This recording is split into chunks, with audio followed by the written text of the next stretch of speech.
Tonight, live from the, I was going to say the Montreal Forum from the Bell Center. It's preseason game 6. It is the Ottawa Senators facing the Montreal Canadiens, the winless Montreal Canadiens in preseason. I have no idea what Ottawa's record is. Hey, everybody, I'm Rick. Welcome to Talking Habs, where you get your daily fix of Bleu Blanc Rouge. And I am joined right away with my co-host, Matt. Say hi, Matt. What's happening, peeps? So BL is in the room.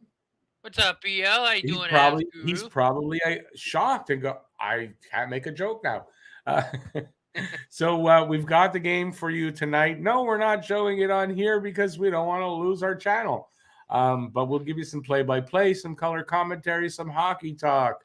I will obviously be taking comments and talking to you guys in the chat, and we should have a good time. It is the third to last, I guess, game of the preseason as Montreal tightens up the roster. There were some cuts today. They're down to 33 players in camp. And, we're getting closer to the season. Season starts on the 12th. There's a 3-day break after camp ends. We're going to see which of the young guys breaks camp with Montreal. And we're going to get a little bit more of an answer tonight. I'll have the lineups. I have Montreal's lines, but I have the roster for Ottawa. I don't have their lines. And there's news, a little bit of news, which I actually will just start with right now. Montreal Canadiens have signed Owen Beck to a 3-year ELC. The average annual average value of that is $822,000. I believe it breaks down at $775,000 in the first year, $835,000 the second, and $855,000 the third. So not a surprise. Owen Beck, they didn't take long to sign him to an ELC. He really impressed and is currently impressing at camp. He's in the lineup tonight.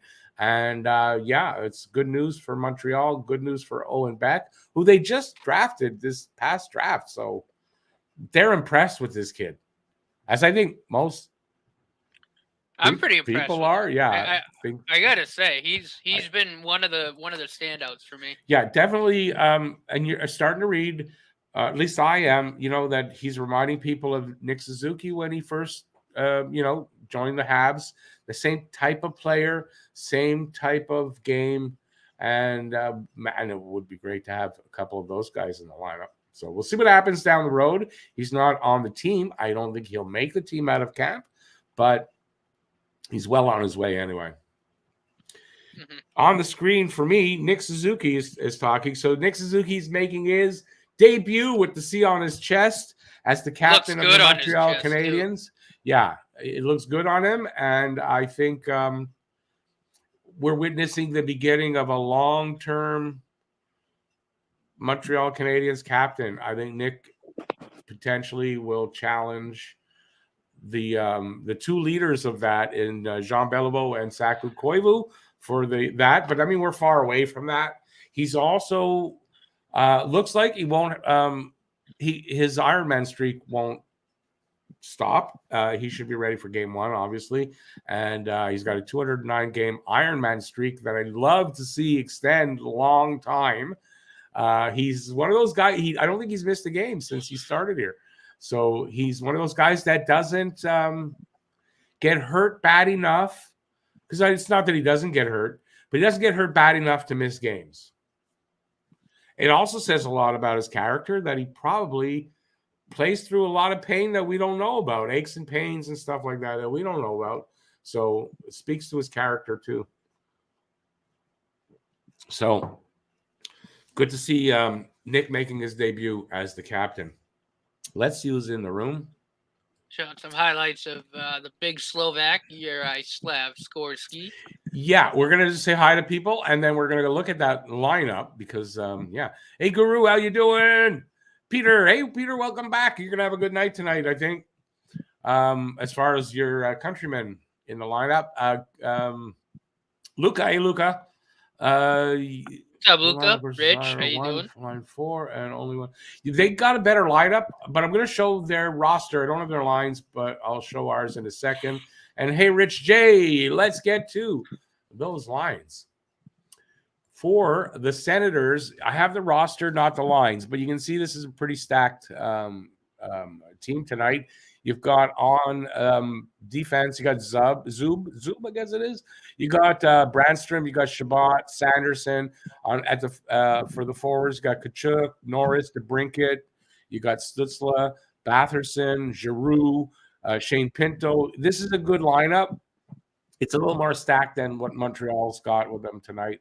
And this is Montreal's lines. Number one line, Nick Suzuki centering Cole Caulfield and Uri Slavkovsky. We're gonna finally, I'm like drooling. I'm fighting, not spitting all over the place. I'm literally drooling over watching this tonight. We've been waiting a long time to see them together. Slav had a really good game last night, I thought anyway. And it's going to be good to see him out there, and we'll see where that goes. Second line is Evans, Pitlick, and Harvey Pinard on the wings. Third line, the newly signed Owen Beck with Heineman and Armia on the wings. One having a really good camp. One, I don't know. You figure out who I'm talking about. The left wingers having a good camp, in case you didn't know.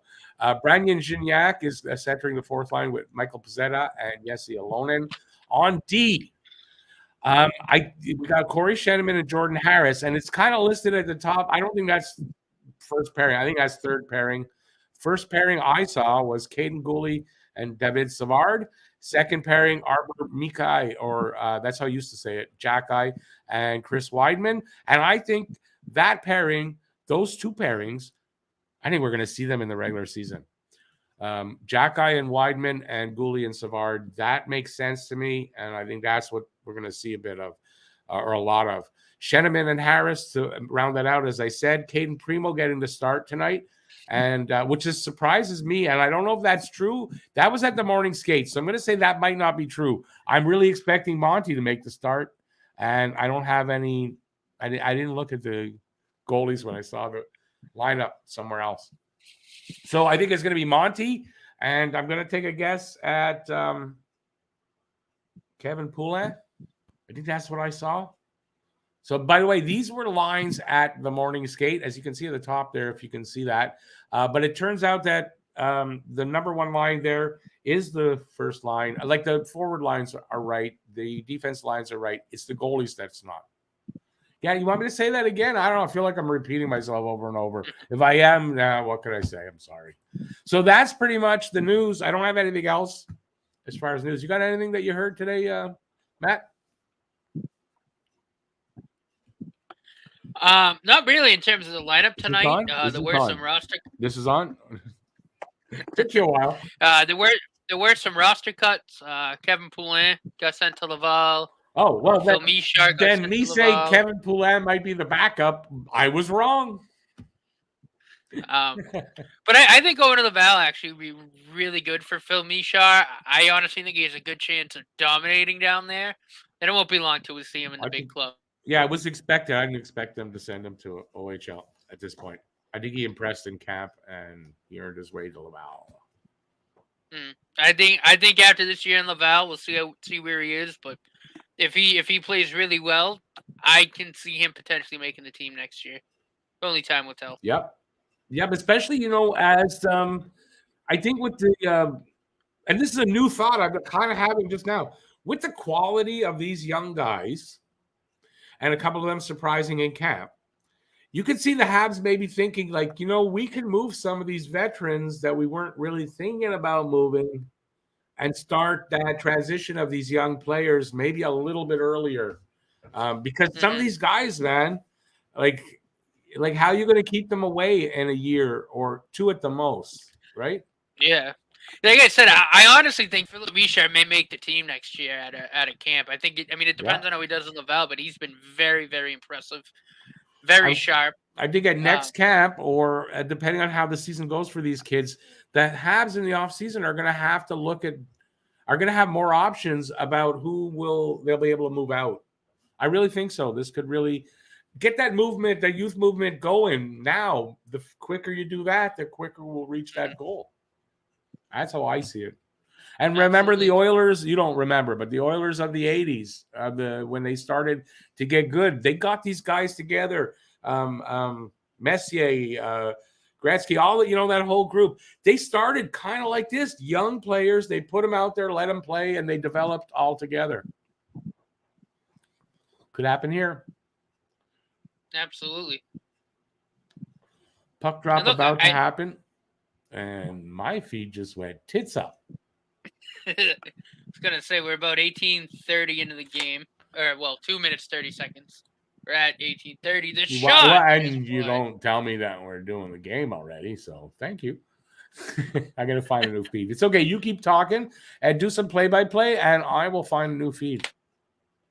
Because this one, absolutely. I also just wanted to say as well. I think it's also a testament to the way that this management team drafts, because for all intents and purposes, our first 3 picks this year basically turned out pretty good. Pretty damn good.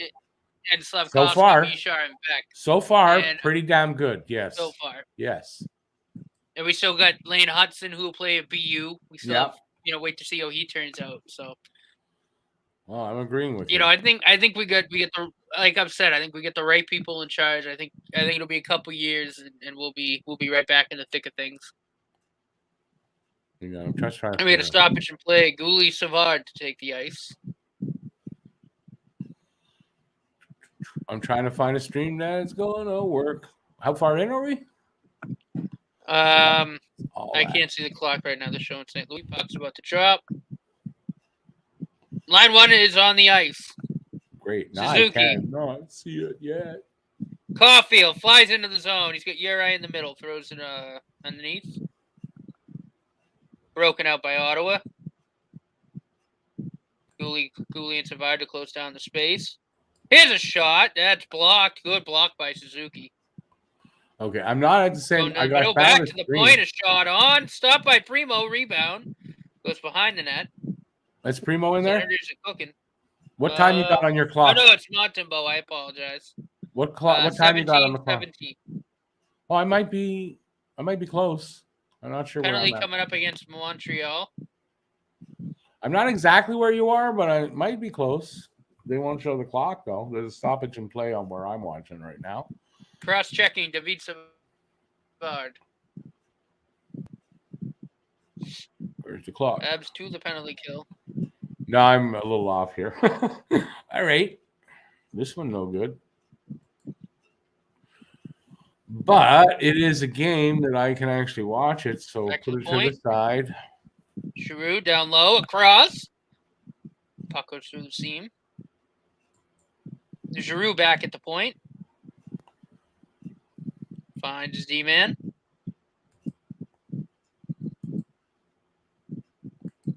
Habs in a collapsing box. A shot wide of Monty. Thrown back across Giroux. Holds. Back across the shot scored. 1-0 Ottawa on the power play. It's Alex DeBrincat.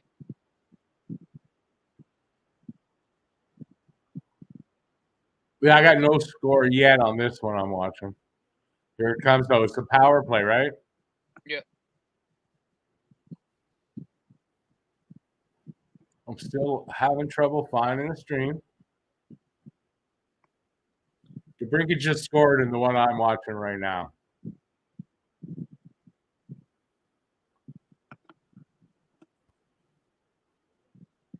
A little better.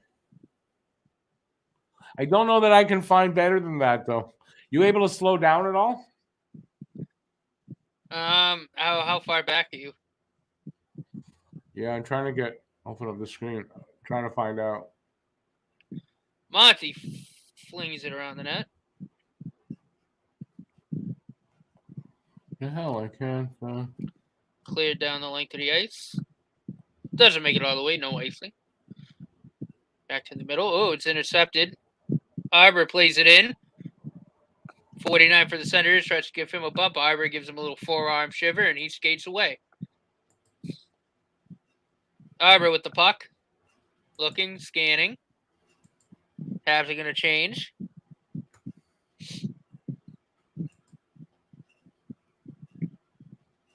Sorry I'm being quiet. I'm just trying to find a stream that works.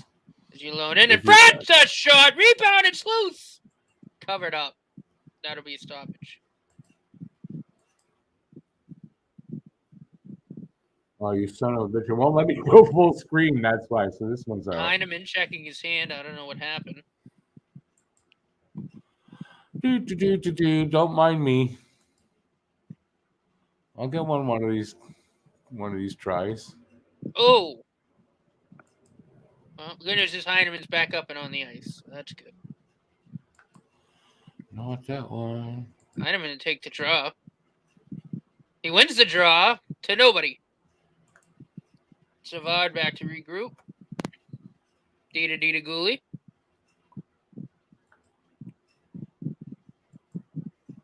Dumped in. And it goes out of play.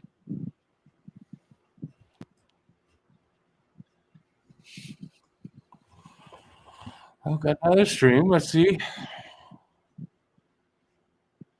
I can't wait for the season to start and NHL 66 start showing the games, and I won't have this damn problem. What time you got? Line one back on the ice for Montreal. What time you got? 15:26. No, this one's not too far behind you. Gooley back to Savard. It lets me go full screen. Suzuki. Oh, he got taken down by a skate. No call. Kind of an incidental contact type of thing, so I'll let it slide. There's Caulfield. Oh, just overskates the puck. Got it back. Fighting for it. Oh, I can't do that. Here's DeBrincat. Shooting off the side of the goal.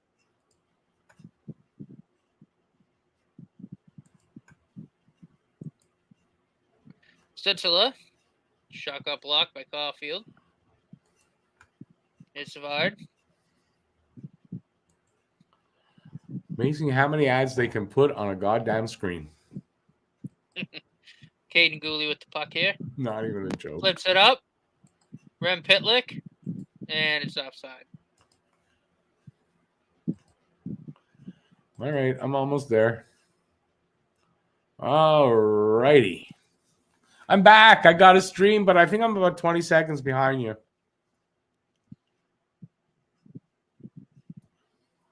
I got 15:22 on my screen. You have to be about 20 minutes or so. Jean Coutu is calling me. I got a sec. I'm getting out of here for a sec.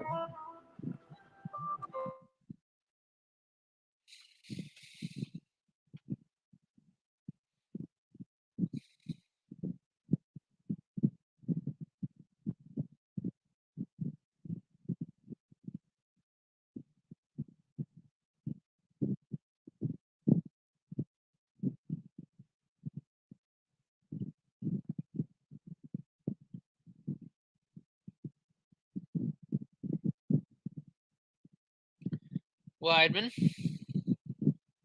Oh, who was that was almost in alone? Evans almost had a breakaway there. Senators going to work it up. And then dump it in and change out. Monty over to Weidman. Arbor. Weidman. Back to Arbor.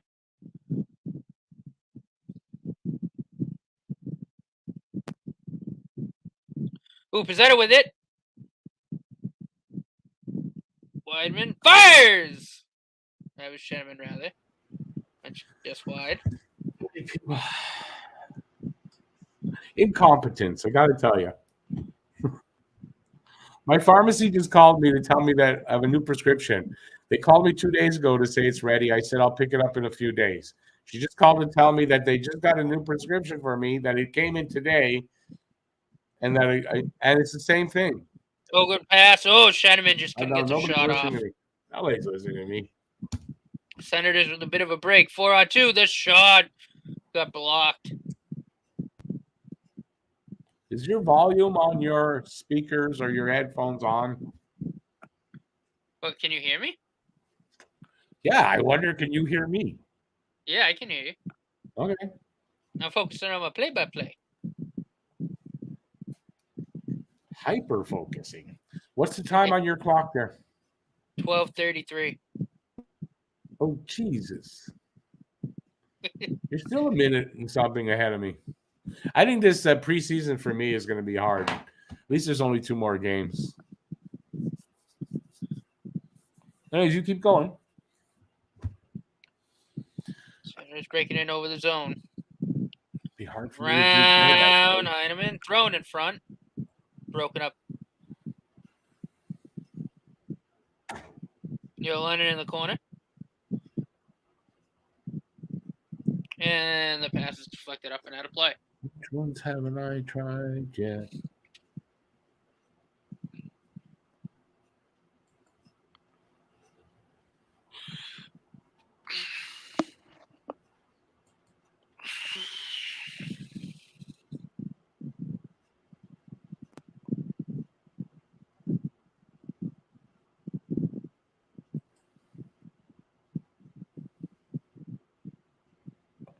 I think I tried every one of these damn streams.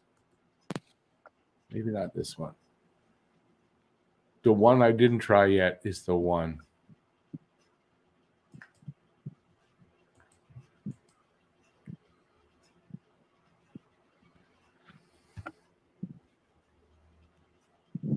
What do you got now for time? Yeah, it's a stoppage. At what? Commercial Remember? break.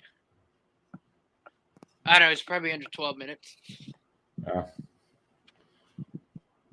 Probably what Babe said. It's probably. Oh, around God, that. this one's behind the other one. What the hell is going on for me?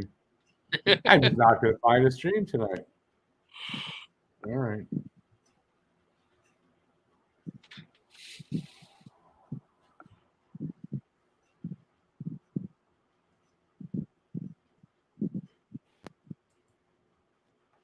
There was one that I found every night. I can't remember which one it is, but I know I found one that allowed me to be really close.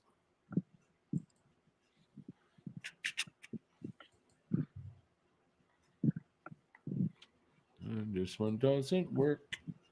This one I didn't try tonight. Is it going to work? No.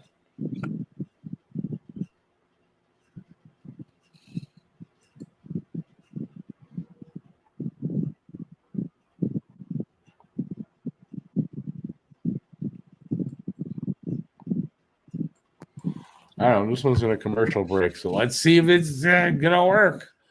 Hi, everybody. I'm still here.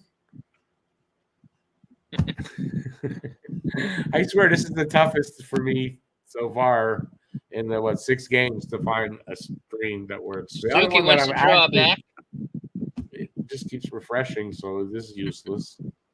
Is Gooley. What am I doing here? Savkovsky does a good job to win the puck back. Here's Uri. Back to Suzuki. He gets tripped up, and that's going to be a penalty. I'm Habs not to the even going power to get play. to see it. None of it. I'm going to get a stream that works, and then I'm going to stay with it.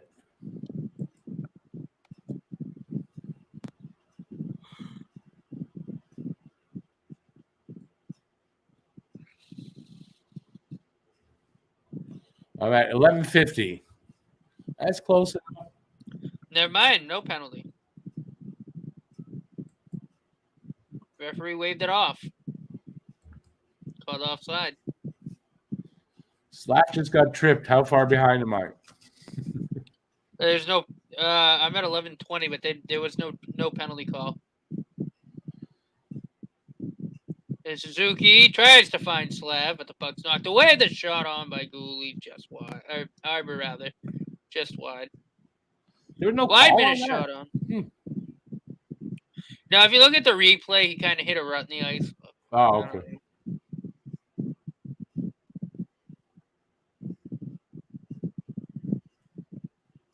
So you guys watch your and I'll just watch the game on my own here.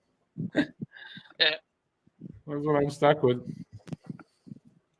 But at least I'll see it. I'll make some comments.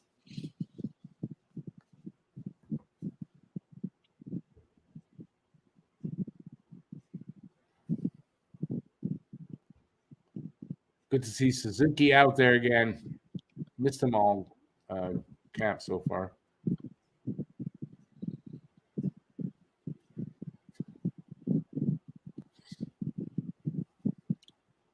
Someone's Should got have to been talk. behind the net.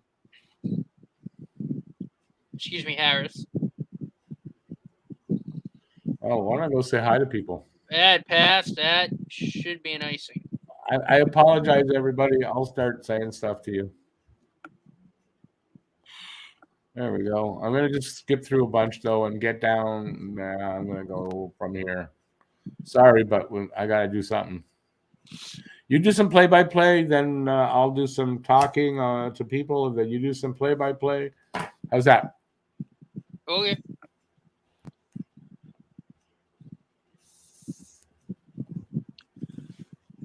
I'm going to find something to say.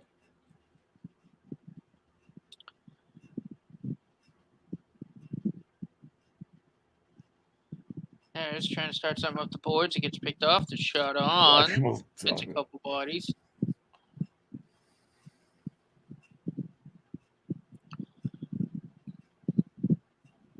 Mia bumps a man off the puck and out of the zone. Ottawa's going to have to That's regroup. interesting. I mean, the blended family, I'm going to see if I can do that. I find it's hard to get them. That's me. I'm looking at my own stream. I mean, what the hell?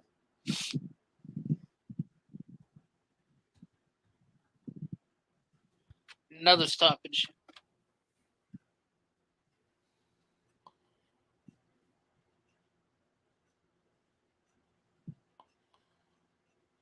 No, it's all old stuff. There's nothing live. Maybe if I put live.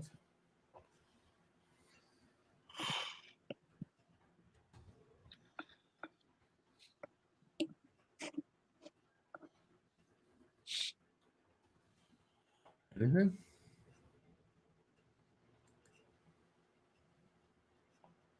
Got it. Thank you, blended family. I think you solved my problem.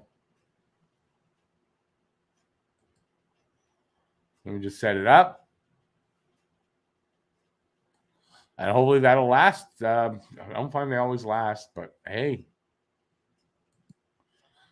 All righty. I'm back in the game at somewhere around 9:40 left. What do you got? Not sure. We're at a commercial break. Yeah, that's what's happening here. So I think I'm going to be able to join you in the living, amongst the living again. Wouldn't that be cool? All right, so let's see what everybody's talking about. Thanks, blended family.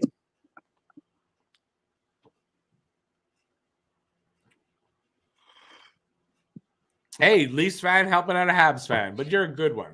You're a good Leafs fan. It's just that I don't look on YouTube because they don't generally last when they're on there. So maybe I'll start looking there again. Although it's just 2 more games. It's just 2 more games, and then NHL 66 will be.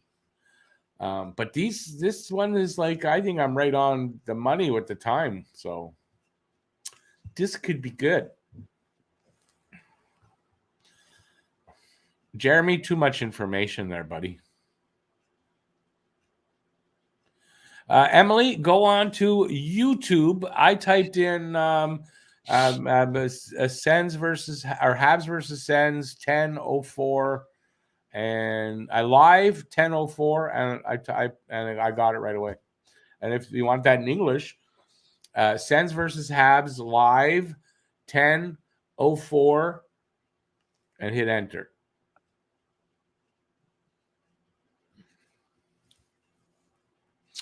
Let's see.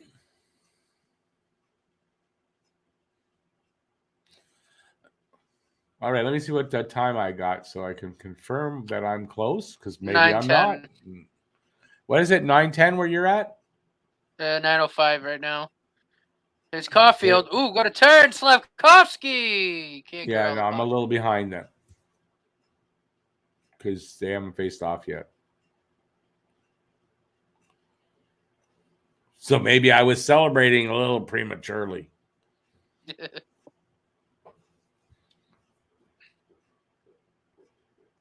9:12 right now, so I'm closer. All I have to do is take Matt off the screen, and then I'm close enough to do play-by-play. But at least I'm close enough to comment now on shit. I wasn't before.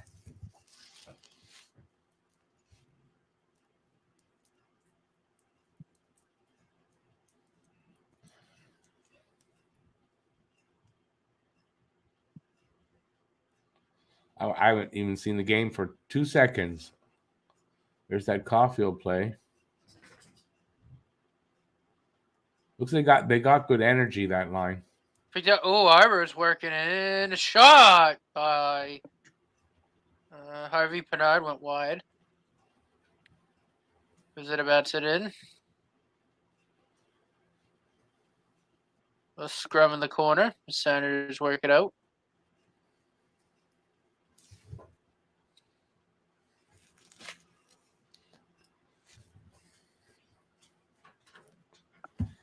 If I missed a comment, just type it in there and I'll see it now, because now I'm looking at comments. Because I got the game. I'm not far behind. I can do comments now. So let's get the ball rolling finally, over halfway through the freaking first period. That's the kind of day it's been, peoples. Oh, we got a fight. Arbor guy's fighting. Here we go. Heavyweight bout. And Arbor takes him down. Hasn't happened yet. Don't believe you. He's on the ice, though. It's coming up.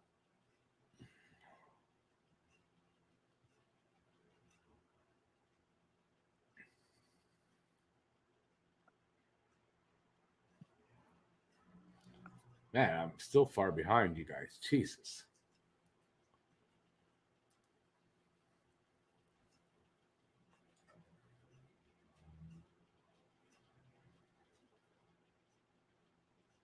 The fight hasn't happened yet. Oh, Arbor landed a few good punches in there. Now the fight's happening.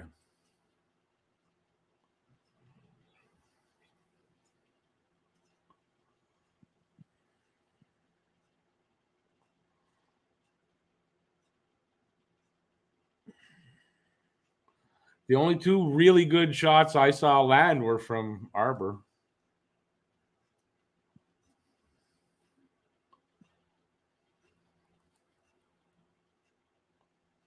You see, he landed a nice left hand that knocked the guy's helmet off. Yeah, he landed two good shots. Otherwise, they both was not, but he landed two good ones. Habs got a power play out of it too. Oh yeah. It was a good fight, though. Oh, there's punched his helmet right off.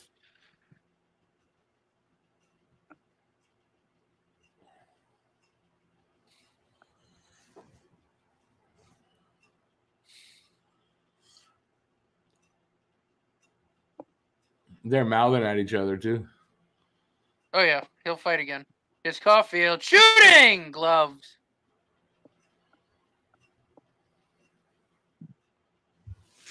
Oh, am I missing comments? All right.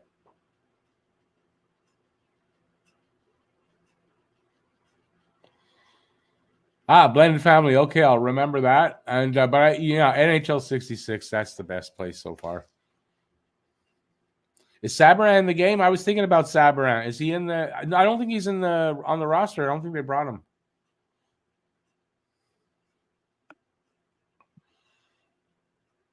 Okay, Arbor got 5 minutes. Ottawa guy got 5 and 2. I didn't see the good rights by the Sens. I just saw what Arbor did, honestly. So I didn't see. Well, I guess I saw what they showed. My eyes were only for Arbor. Oh, Caulfield with a point-blank opportunity got blocked. Your eye, Slavkovsky. Great play to get back to the point. Back to Slavkovsky. His pass to the middle is broken up and cleared. Where's that shot by Caulfield? They look like they've got good energy together, which is what you want to see. I mean, they're just starting to play together, so. It's Harvey Pinard. Shanneman. Heineman to Shanneman. Back to Heineman. Fires it around.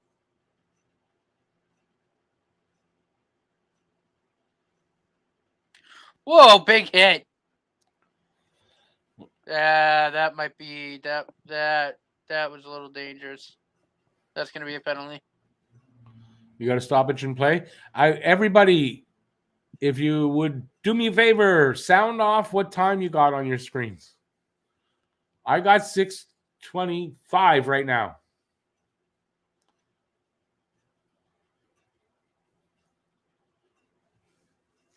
I mean, if you'll indulge me. Hello? Is this on? Hello? So it's a board on Montreal and then a cross check on Thomas Chabot. So it'll be 4-on-3 from Montreal. They're on the power play. They got a 45 seconds on my clock left on their power play.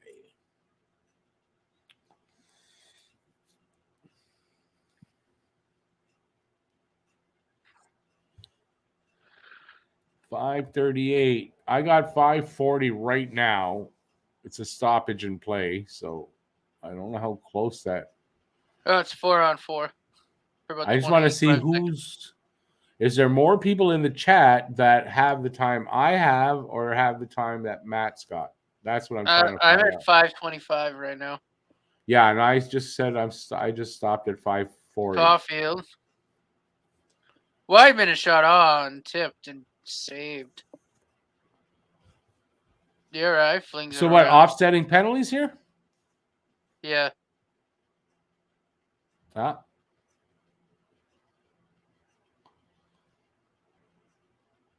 no. Okay. Retaliatory. First one was a boarding call? Mm-hmm.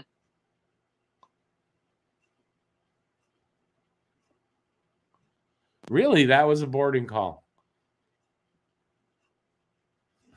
Okay. They're cracking down. He just said they're cracking down on boarding, but I mean, was that boarding even at all?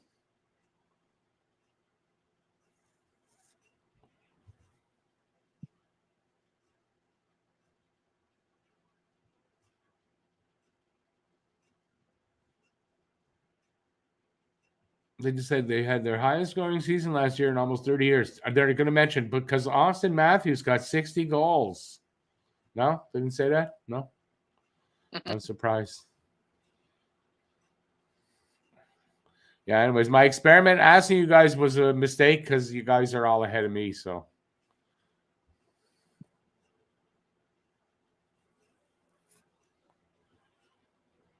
we'll talk in the chat. Let's talk in the chat. So far, like lately, just Sean and BL want to talk to me. Nobody else? Hey, one of you guys,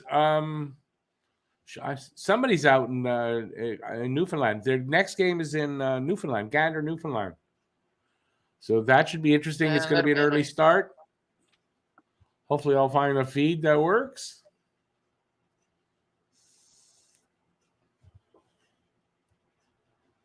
Oh, a little collision there between Ylonen and Evans.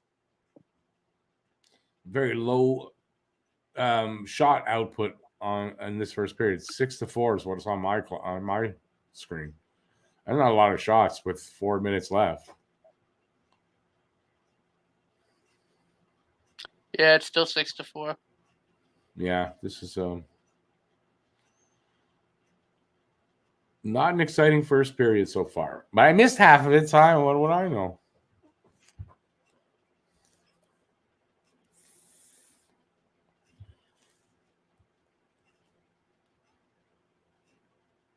I'm a little surprised. I thought Ottawa, I'm kind of expecting Ottawa to do what Toronto did to us last night. They've got a better lineup. Blake shot right in the breadbasket.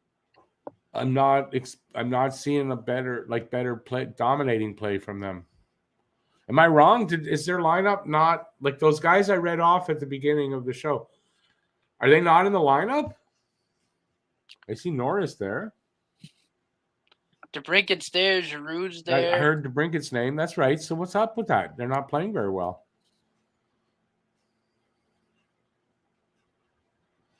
The rink in Gander is small. Well, I didn't expect it to be big. They do this every year, don't they? They take a trip out. I think they make one stop in Newfoundland and one in one of the maritime provinces. No, I don't know. I think they do that every year. You're showing the game. Careful. Oh, is that a commercial break? But yeah, I got you. Go like that. I got 3:07 on mine. We haven't caught up to you. Maybe we did now because there's commercials. Stoppage and play now. Anyways, 1-0 Ottawa. There's 3 minutes or something like that left in the first period. Shots are low. Not very much shots. Not a very exciting game so far. 2 periods to go, though. We'll see. I don't know. So far, I've found maybe there was one game, but I think in every game there's periods of time where Montreal's really playing well, and then I don't know, the rest of the game kind of sucks. So we'll see when that happens. I don't think it's happened yet for Montreal in this game. It seems to be kind of. I was a little surprised at Ottawa's lineup, so we'll see what happens in the second and third. It's a 1-0 game, so Montreal's not out of it. That's for sure. And we'll see where it goes.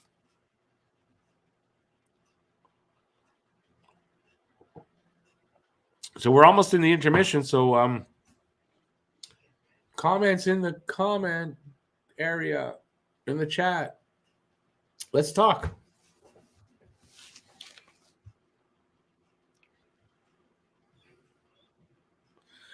Sean, I think the 2 games in Newfoundland and New Brunswick, I think that's what we're going to see.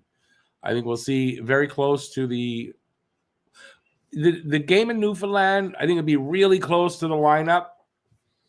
They'll make their final cut there, and then the last game in New Brunswick is going to be the lineup that's going to start against Toronto on the 12th. That's what I think will happen. It's what traditionally that's what happens. Glenn, yeah, boring period except for the fight, I guess, yeah. I mean, that's what I see so far. We'll see what happens. A lot of hockey left. Hopefully it's not a lot of boring hockey left. Montreal's got to start scoring. Even here, just in preseason, it doesn't really matter, but I'm starting to get a little, I want to say concerned that a team that I was expecting to see a lot more scoring is just not doing any. And yeah, just, I don't know. I'm getting concerned. BL, are they Kraft Hockeyville games? That makes sense. That's what it is. Yeah. And yeah, Gander and then Bouctouche, New Brunswick. Good old French name out in New Brunswick. Nouveau Brunswick. Okay, so yeah, so let's get ready for the intermission, which should be almost there. And let's have a good conversation. Please, let's talk. So there's probably, I guess, about 2 minutes left in the first. Trying to guess what you guys got, not what I got. 2:05. All right, so I'm like 31 seconds behind.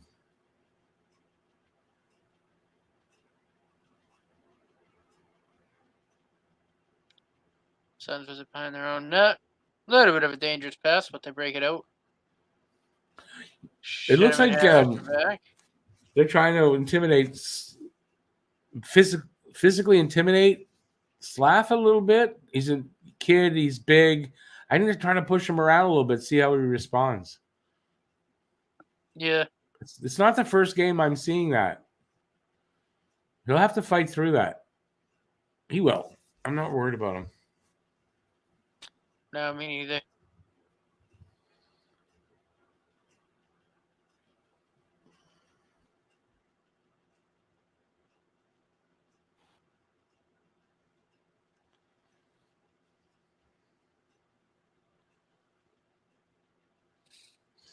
Matt says, Matt BL says, hey, Matt, I offered you a guy you wanted in the pool.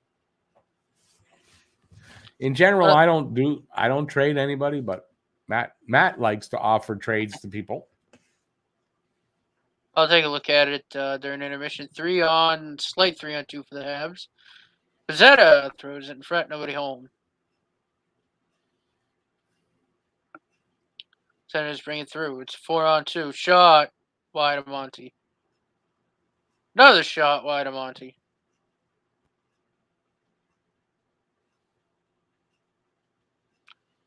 That one's going to be blocked. Heineman. And dumped in. 15 seconds to go.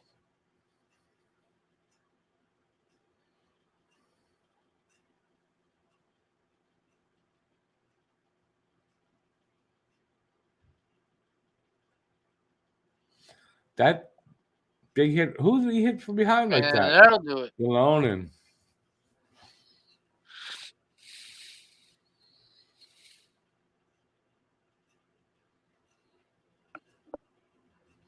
The clock winding down.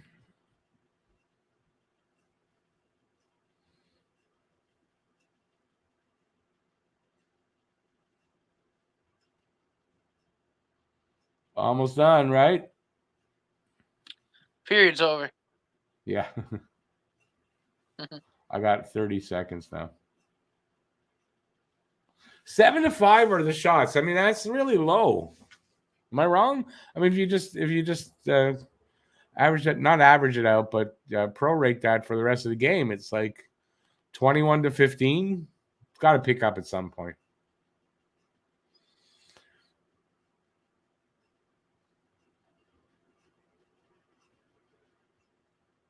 So it finally ended there for me for the period. Yeah, so I guess we're kind of in agreement. Not much happened there. I'm a little surprised. Ottawa, are they flat tonight?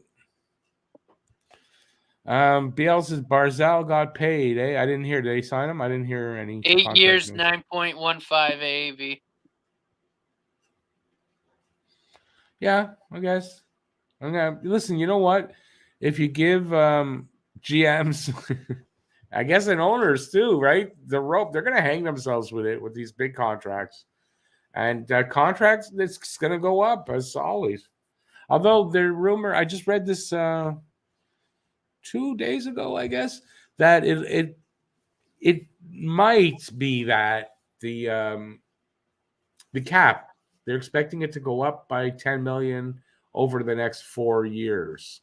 If that does happen, where it goes up by 10 million in 4 years from now, then those contracts, that one won't be as bad. But I don't know. When you go that long, that much money, guys are usually not worth the money by the end of the contract after 8 years, usually. And I know Barzal's young, but it's not. How old is Barzal? He is. He's older than Suzuki, right? 25. Right, so he'll be 33 when it was 8 years he got? Yep. Yeah, 33. It's not horrible, but still, I just think in general, like the Huberdeau contract and the Kadri contract, I mean, those just aren't they're not gonna look good. Anyway, I think 4 or 5 years for a contract, that's about all you need to sign a guy to, personally. But hey. And then here I'm gonna say, yeah, Caulfield, I want him to sign for 8 years. But I mean, Caulfield's what, 22? Number on his back is what he is, isn't he? He's 21 or 22. So, at that age, it's not so bad. But then if you sign a guy that age, that long, I mean, you could be making a mistake, on talent and stuff. With Caulfield, I don't think we're making a mistake, but no. Bay by Benes, I mean, that's the I can take this off. No, I can't because I'm talking to Matt. I don't know what I'm doing tonight.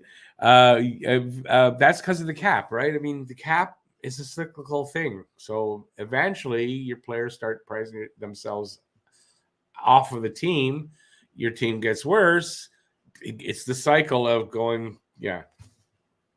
Whereas before the cap, I mean, the problem was that the rich teams, they could buy player after player, and then if the guy got hurt, buy another player, and that guy got hurt also, let's get that guy, and just signing guys, and it's crazy. So it's like, it's hard to say what's the best way, but the cap seems to be the fairest way to do it.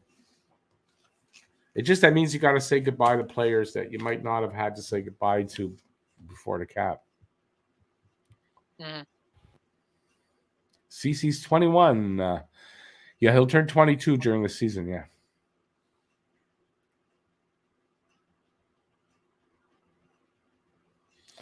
Yeah, it just opens you up for that. Babe says you got to worry about injuries, age, deteriorating skill set, so on. And yeah, and like Cole's age, not so much. Nick's age, not so much. Barzal, he gets on the edge of that. So I got to give you at 25, it's also not that bad. But when you get what Huberdeau was, 29 or something, and an 8-year deal is kind of wrong. Hey, Nevin, I'm doing good. How you doing? Thanks for being in. I appreciate it. I'm doing good. How you doing?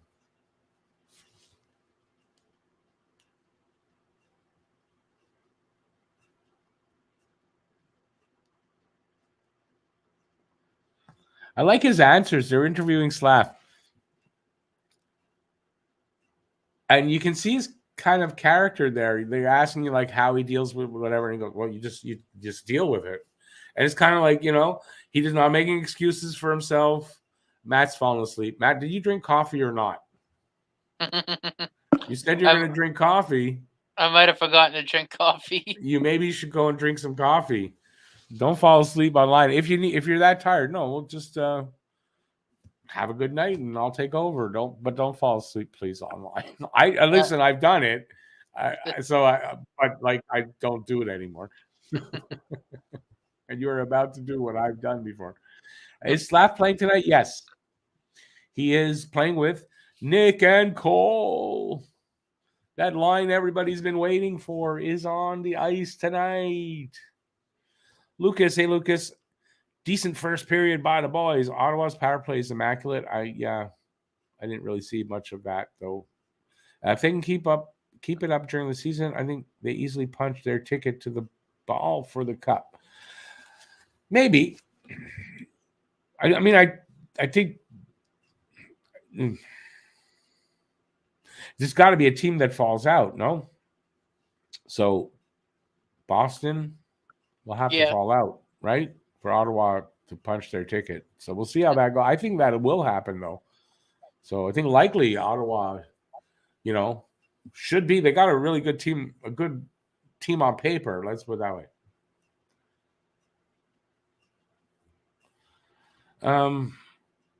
Nathaniel, by the way, says Barzal is definitely an overpay. He's worth $7 million at least. Well, he got $9 million.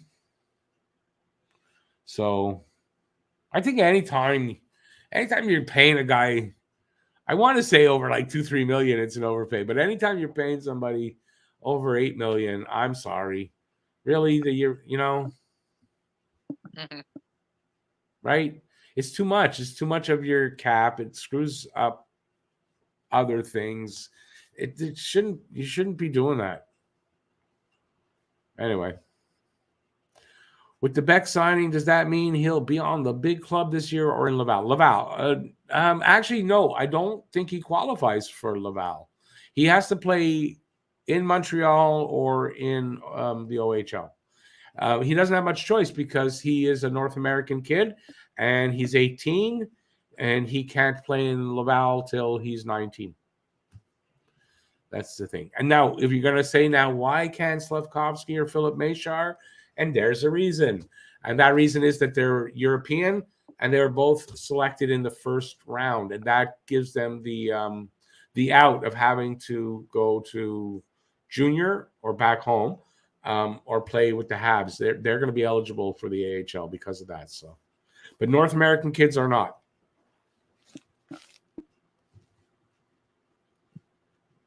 Has he been good so far tonight? If Matt was awake, he'd be able to tell you. I didn't see a ton, so I I'm can't awake. answer. Oh, you're awake. Yeah, Okay. he's looked all right. Hasn't really been able to get himself space to work, but I mean he's done a good job puck protecting and made a couple of decent passes. That's about it. No problem. Now, he didn't look out of place or anything. Lucas says he remembers me falling asleep those times. Thanks, Lucas, for being here. Nice to have known you. Bye, Luke. I know there's people out there, got to be people out there that remember it. Another week, and I get my 2 sets of 72 coins. The 72 coins. That's not 72 coins from 1970. Maybe it is 72, but from 1972 Summit Series. I'm assuming the colored and uncolored ones. Listen, don't be prejudiced there. Great addition to my collection. Got the 100 and coins for the Habs, a roll of last 1 cent coins, minted, and 50-cent coins. For what? Because they've got the Queen on them. Yeah. I saw the picture that they're going to use for Charles. It's all ears. You don't see a face or a head. Barzal's not worth 9.15 on the Isles, although he could be if he wasn't surrounded by a defensive-minded team. I mean, that's fair to say. But considering he provides a lot of their offense, I mean, really, he kind of is worth it then, right? Yeah. By the fact that they played pro hockey in Europe, I don't think it makes a difference.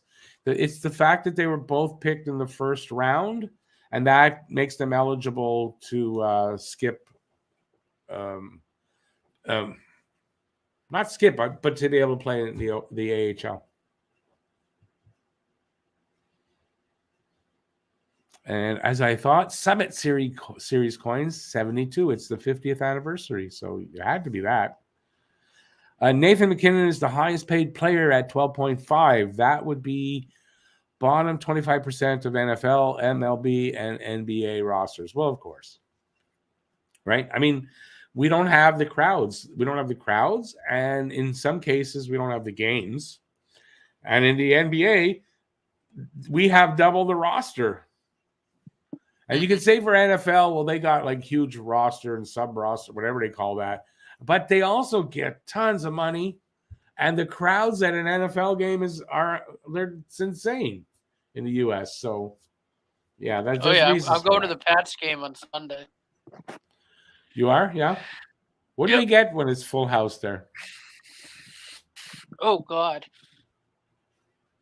100,000 plus? Oh.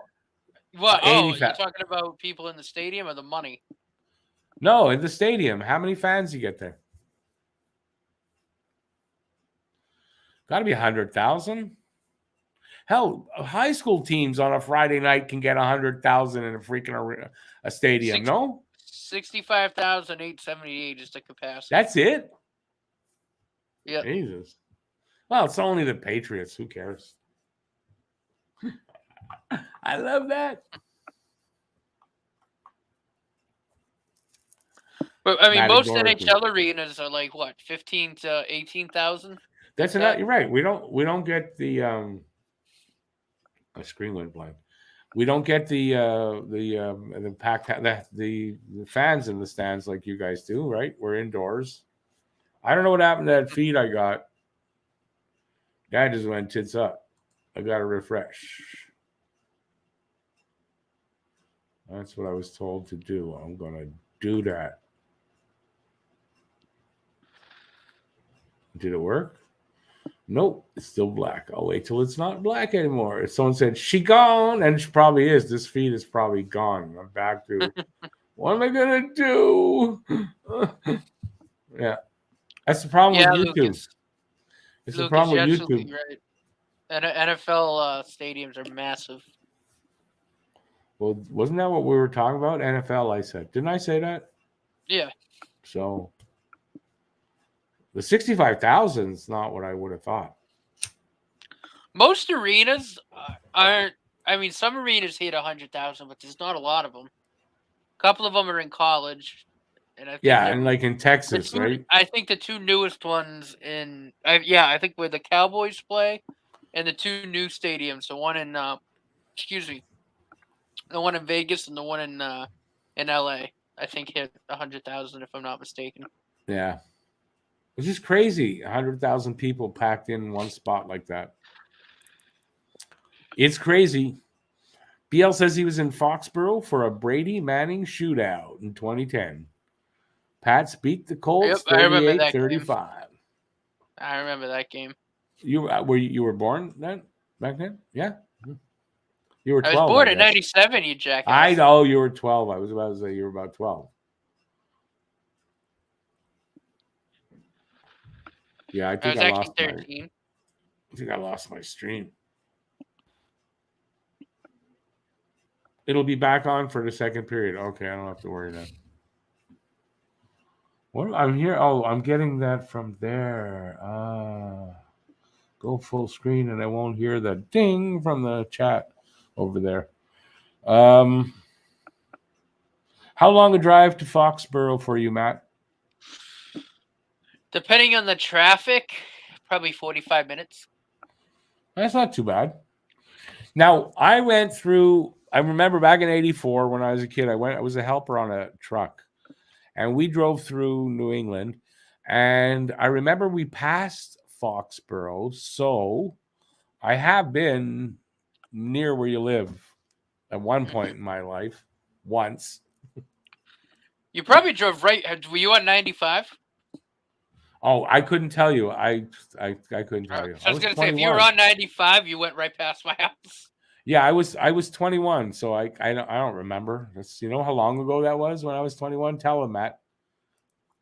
It'll say 2,000 years or so.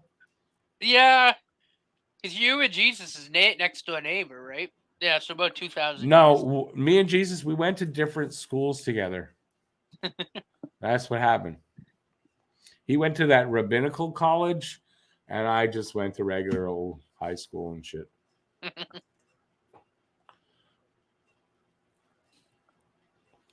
All right. If the traffic's bad, though, typically on a game day, depending on when you leave, it's probably about an hour. And when is the traffic not bad anywhere now? Yeah, I know it takes an hour to get from Boston to Boston. Yeah. Only NFL game Lucas ever saw was in 2011 Jets versus Dolphins at MetLife. Hurricane Sandy was brewing over and our bus broke down and we got stuck in New York with the hurricane. Nice. Memories of a lifetime, dude. And listen, just the fact that you went to a Jets game, my God. Poor you. The New York Football Jets. Jets. Yeah, I can't imagine what it would be like in a hurricane. I don't even want to imagine. God, the Pats beat the Bills last year in the first game they played. And it was in Buffalo. The wind was so bad, I think there were 3 passing plays the whole game.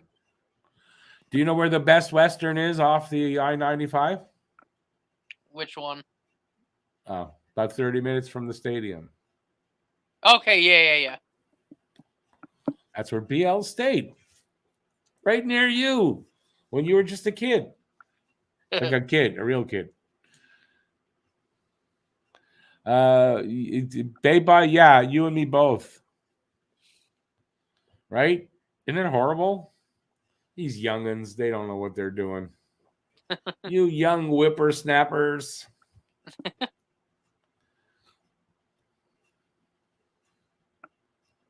It's weird because this feed, it looks just like the feed that I was getting. That was the best one that I got.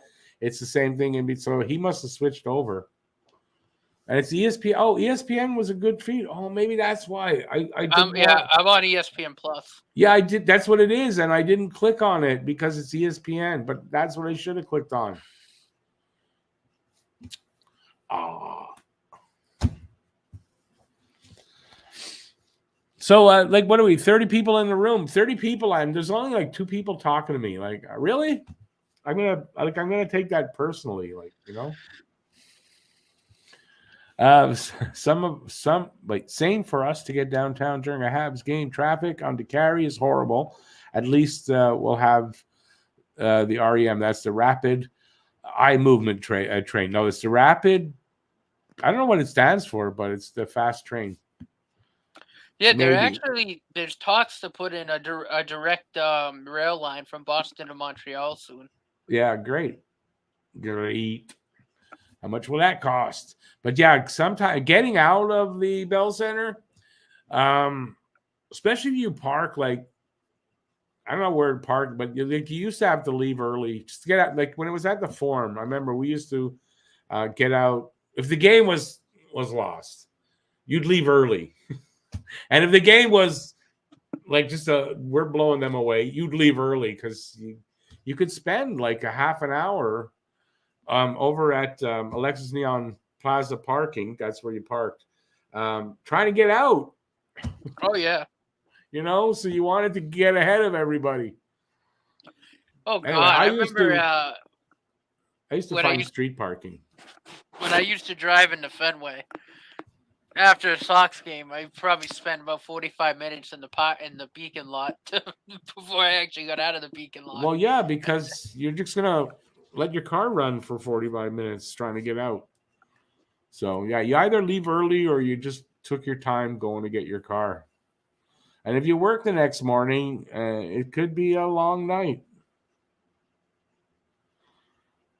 Nevin shouldn't text or type or whatever while you're driving. That's a no-no.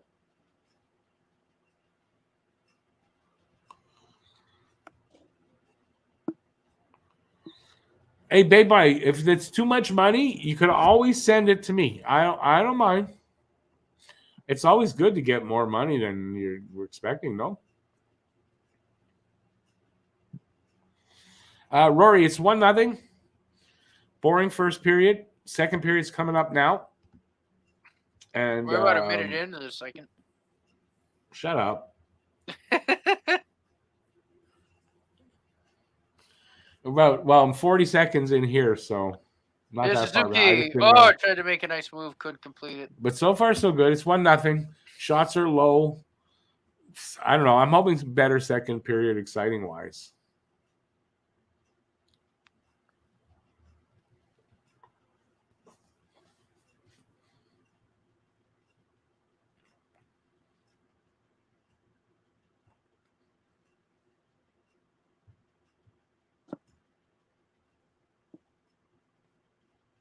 Lucas, I would imagine at Bell Center, no different. Why should it be different?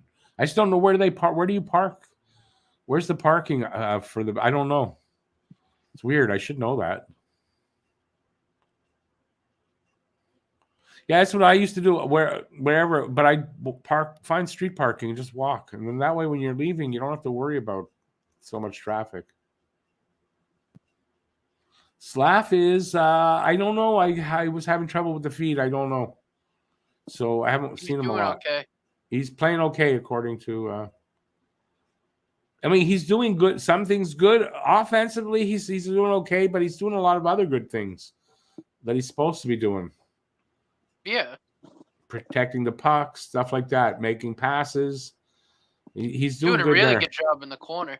In the corner. I mean, these are the things that he's also going to be doing, and so he's doing some of it well. And he's 18. The rest is going to come along, I think. Like, what is it? Marty St. Louis said, don't worry about your floor. Show me your ceiling. He said, show me your ceiling because we can fix the floor. And he also said he's not concerned with the puck carrier. That guy's in the present. His concern is the 4 other guys away from the puck because they're in the future. That's a quote from him. That's kind of trippy stuff. That's our coach thinking outside the box.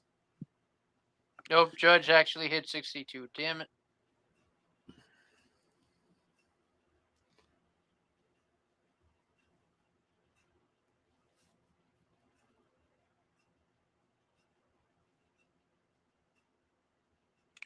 Ooh, that shot goes just wide.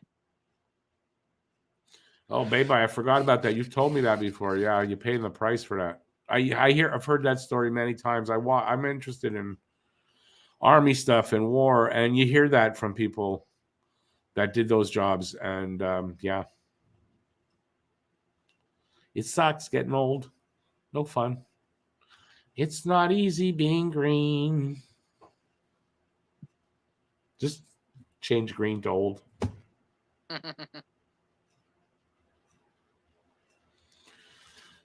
Bebe Slav definitely wants to stay in the NHL, but he'll play wherever they send him. I don't think he's one of those kids that is going to pout about it if they put him in Laval. I don't think at all.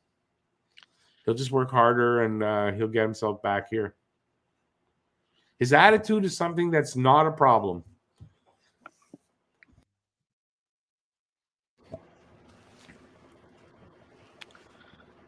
Shut on, rebound. Oh, I just skipped over the stick of who the hell is that? Oh, it's Caulfield's stick. He has that right attitude. One of the reason they drafted him, well, a good part of it was his attitude and his character. Plus, they were not expecting him to be the best player if you want to compare him with Wright, at 18. They looked at him and said, at 24, he'll be the better player out of that draft. And that's what they're looking at. So we're all jumping on him. He's not good enough right now. They're not expecting him to wear at his best for a few years yet.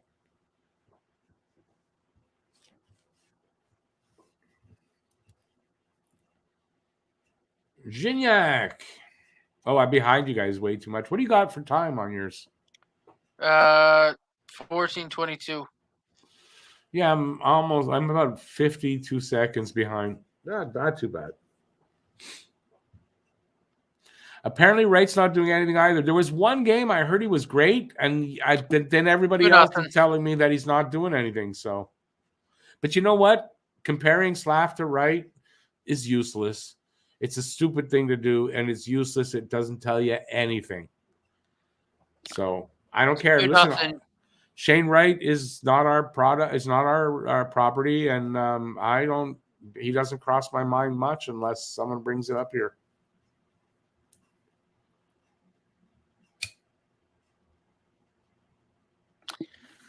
That's on Uri too. Giroux scored to make it 2-0. Uri was just kind of gave up on the play going back. Giroux skated right past him. Those are the things he'll have to, He's not a perfect product.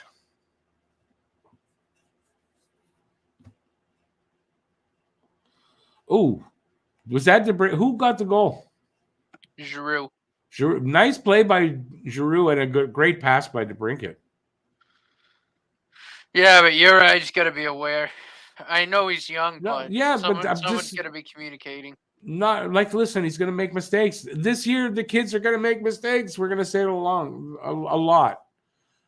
But I'm just commenting on that play. That was a really nice pass by DeBrincat and a nice play by Giroux to get in there and get his stick on that. I mean, he just got his stick on it. That's a finesse tip in, really. I got to say, I'm impressed by that. Don't know why. I'm in a good mood. Maybe that's all. And it's 2-0 Ottawa. Listen, this Ottawa team is going to be a much better Ottawa team than we're used to. They made some really good signings. This is a different Ottawa team. So we better get used to it. We're going to finish last in this division. I don't see us not finishing last in this division. I agree.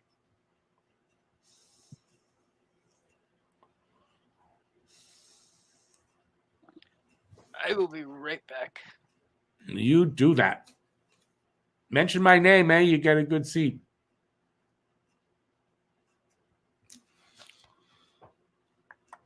Giroux is looking great. He seems really want to play in Ottawa. Him and DeBrincat are playing really good together. That will advance their rebuild a lot. Isn't Giroux from the Ottawa area? Am I wrong? Right? I don't know. Isn't he? Rory says, to be fair, Ottawa also has one of the best top 6 in the entire league now, to be honest. That's what I'm saying. I think this is a really good. They've really improved their team, And then when Talbot is, I think adding Talbot was a really good move. He's not finished. He's a good enough goalie to win with. You can win with a guy like Talbot, as long as he's not having like his worst season, bad season. But you can win with a guy like that. You don't need the best goalie in the league to win. You just need a hot goalie at the right time. Is really what it's about. I mean, he's got to be good, but I mean, he's got to be hot. Or how many Carey Prices are there or that ilk? There's not a ton.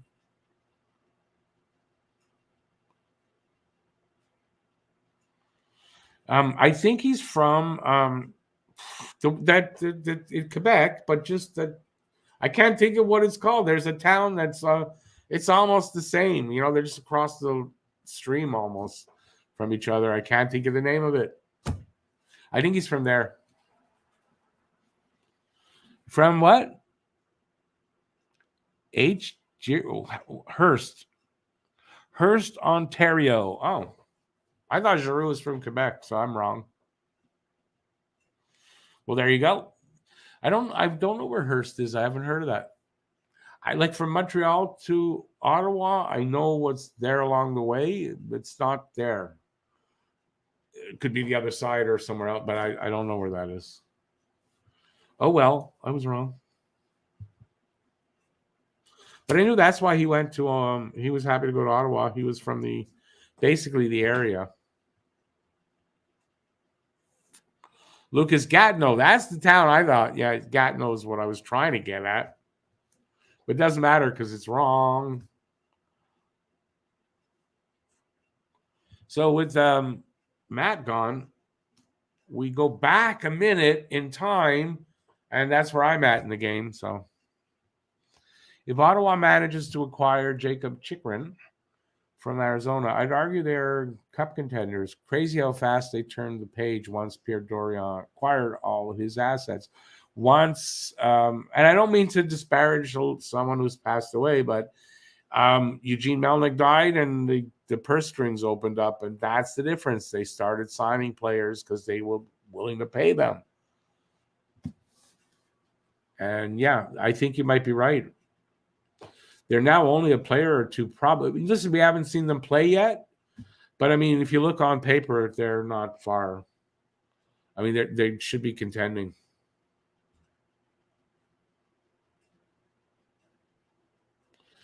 It's hard to imagine, but we could do worse this year. We can't do worse than last year. We finished last. How much worse can you do?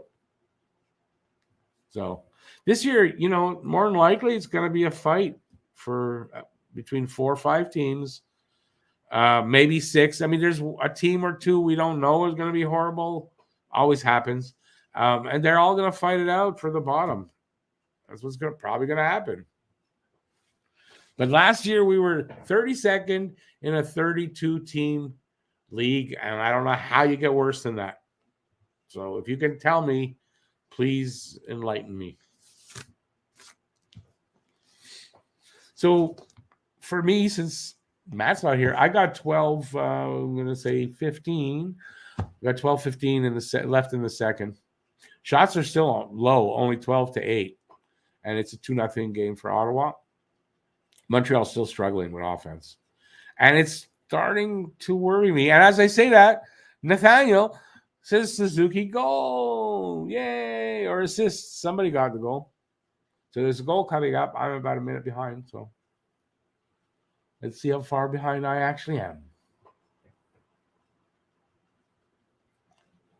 Here comes Suzuki. Must be happening. Must be happening. Armia with the goal from the slot on a feed from Suzuki. And the Habs are on the board. Still, it's nice timing for what I was saying, but I mean, really, have they put up, I think once they put up 2 goals or more. I'm not sure. Every other game I saw, they are the shutout or it's a goal. So again, it's starting to worry me. It's not the full lineup. I know all that, but it's starting to worry me that maybe they're not going to be offensively rich as I might have thought they were going to be.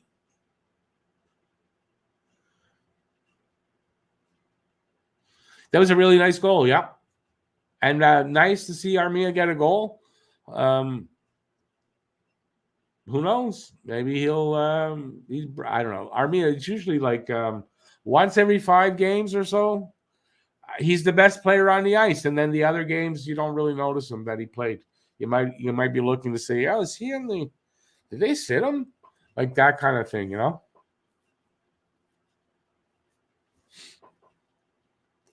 So it's a 2-1 game.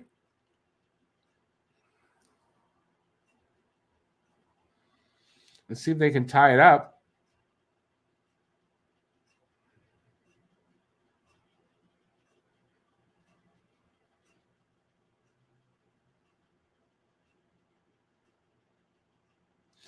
And they did score. Oh, that's why someone put Savard. Okay, I'm behind. Remember that.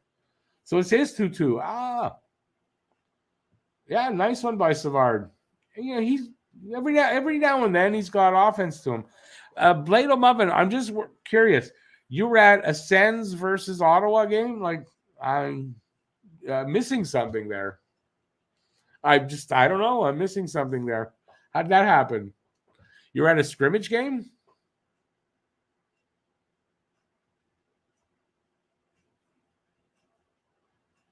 And Alex who? Maybe I'm missing. Alex who? Alex. We have an Alex, don't we? I'm missing.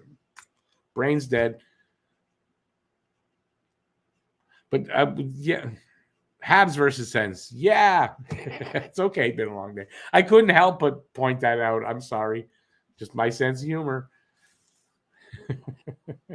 Which Alex we talking about? Because I'm just not, it's not registering. So Romanov? Do we have an Alex on the team now? I don't know. It's not registering. Radulov back then? Oh, Alex DeBrincat. You know what? I kind of think I remember that. You telling me this last year, no? That really now rings a bell when you said that. So, but Alex DeBrincat, talking this year, earlier. I don't know where I am. What day is it today? I don't even know where I am. Hearst is a town in. Let's just move on quickly. Hearst is a town in the district of Cochrane, Ontario. It is located on the Mattawishquia River in northern Ontario. Approximately 92 kilometers west of Kapuskasing. It's north.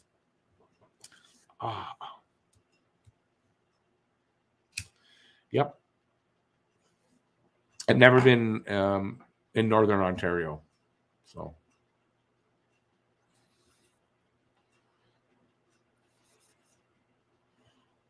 I'm not sure what the northernmost part of Ontario I've been is, but I kind of dare say it's probably Ottawa, to be honest with you. I've not gone through Ontario very extensively at all.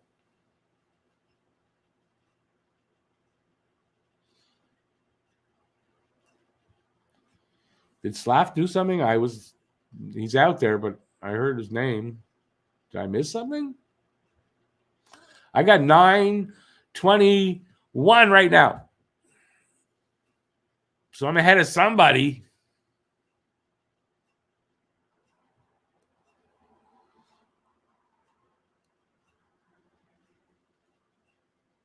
I'm afraid to do. I'm not going to do play-by-play. I'm too far behind for most people. So.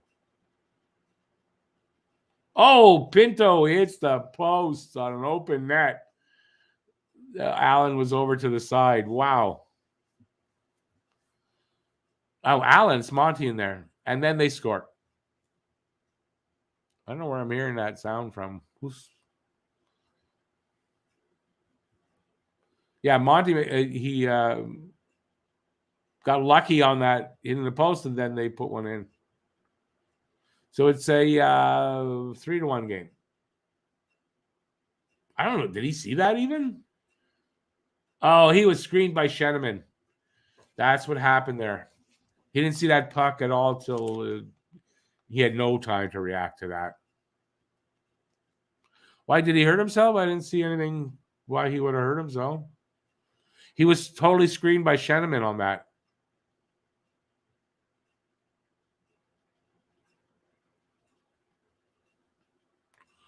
Okay, now I'm just hearing ding, ding. Where the hell am I hearing that from?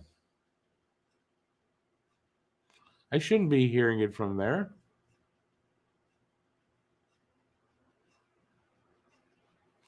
I'm hearing things, people. When he did that big desperation save, looked a bit hard. Oh, he seems okay. He didn't seem like he was in pain or anything, no?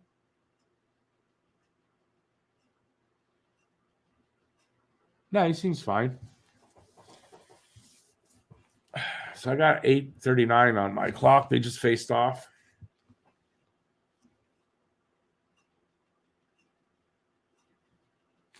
Am I correct, Blade? You are a goalie, aren't you?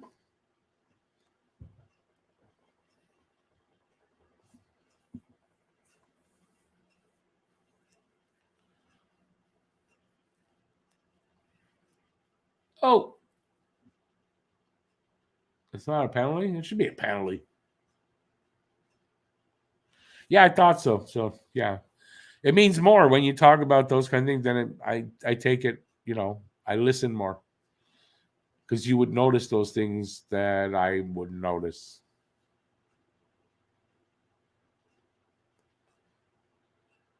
Matt's taking a long break. You got to admit. Matter of fact, I'll just put him in the green room. I hope he won't take offense. I'm just putting him in the green room. All right. Just more of my pretty face. More of my face on the screen. Satisfy my ego. All right. So I got 7:22 right now left in this second period. 15 to 11 are the shots. They're coming up now, finally. It's a 3-2 game for Ottawa. You're on the same time as me? Awesome.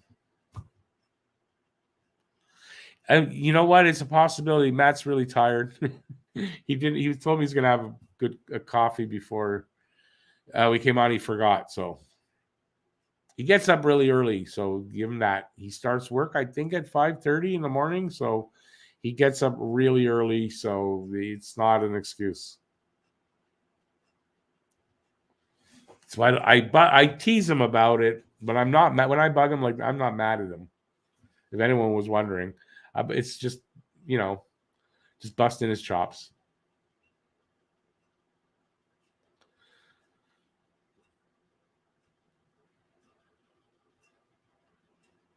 Oh, Jack, I just bobbled the puck there, almost cost him. Oh, he's coming back. What happened there? There he is. He's coming. He woke up. He went. I heard all of that. I'm on the toilet still. Oh no. Yeah, hold on. I had to satisfy my ego a little bit. What's that? I got Ray. You gotta move. Ray, you gotta move, please, so I can put my feet there. Thank you. Ugh, that's why my dog. Why can't I mess with the layout? What the hell? What? Well, no, I don't like that. With the layout. What do you want to do to it? Yeah, that's appropriate. Yeah, that's appropriate there. No. All right, I'll stop messing with it. But I wanted it to just be me. You don't know how to do that? No. Oh. I don't know if you can take me out. I don't know. You might not be able to take me out of. Yeah, I can.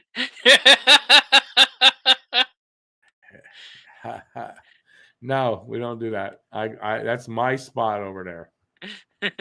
Okay, children. Commercial break.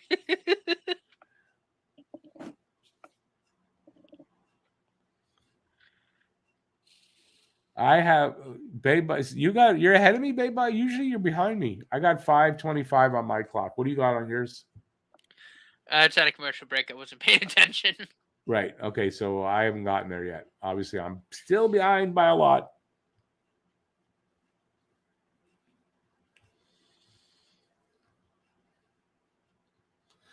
Blade, you might be behind me now. He was only 30 seconds ahead of me, I think, there. Oh, no, I'm at 5:01 right now, by the way. 3-2 and was screened on the third goal. Yeah, you missed that goal. Monty gave one up, but he was screened on that. Sheneman just totally screened him.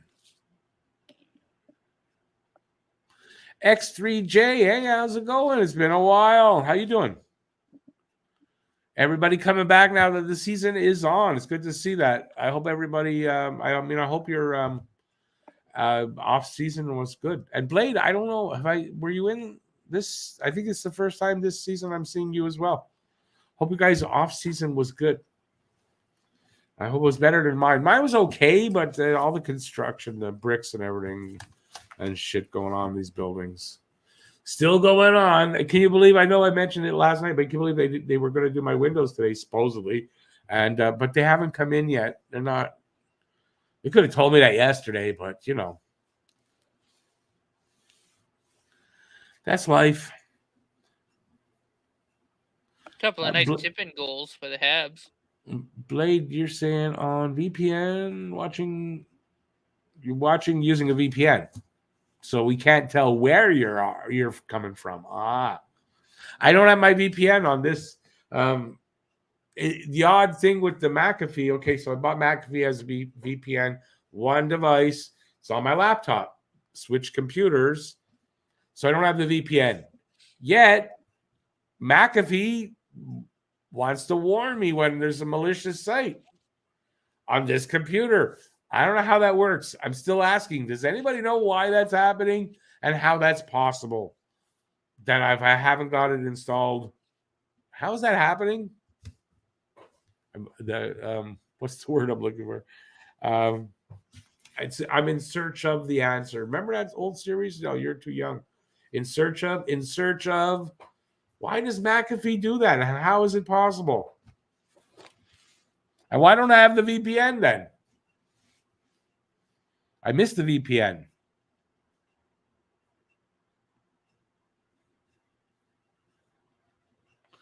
A lot of hockey for you. You play hockey, X3? I didn't know that.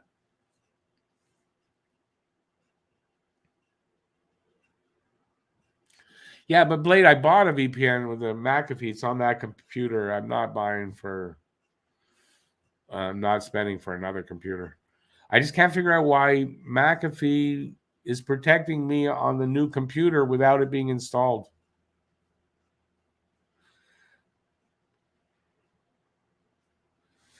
Lucas, I'm just wondering, since all my computers are synced to my Google account, is that how it's happening? But it's supposed to be only for one device. How is it on another device? And can I transfer it to the new computer? I don't think it's transferable, but I'd like to put it on the computer and take it off the laptop, but I don't know how to do that. That's what you guys are for. Did you know that? No, but if anybody knows how to do that, I wouldn't mind knowing.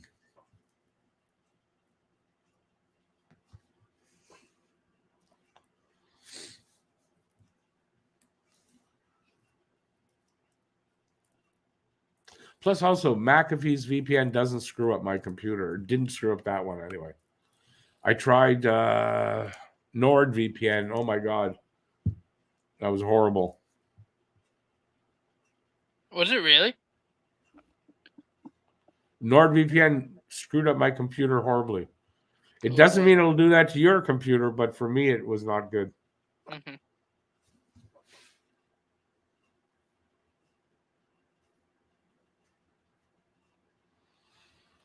Yeah, I thought of that, Lucas, so I might do that. I might contact them and do that, and I'm hoping they can just do that. But it's just weird that it warns me about malicious websites. It's all the only thing it does. But like, how? Is it a ghost and invading my computer?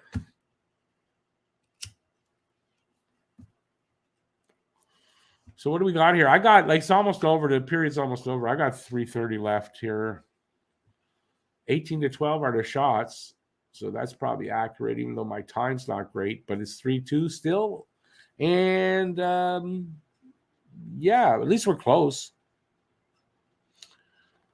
Considering the roster they brought, I would have thought that this would have been more of a game like last night against Toronto. So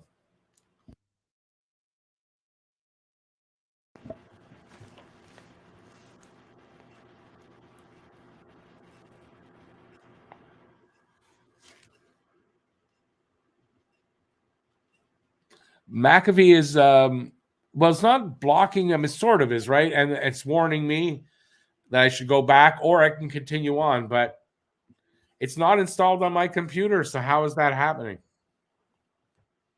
That's what I'm asking. How has it gone from on that computer, but and it's only warning me about websites. It's not giving me the whole program or anything. It's just, you know what I mean? I don't. It's like weird. It's got to be because my computers are synced, and somehow that's getting through Google.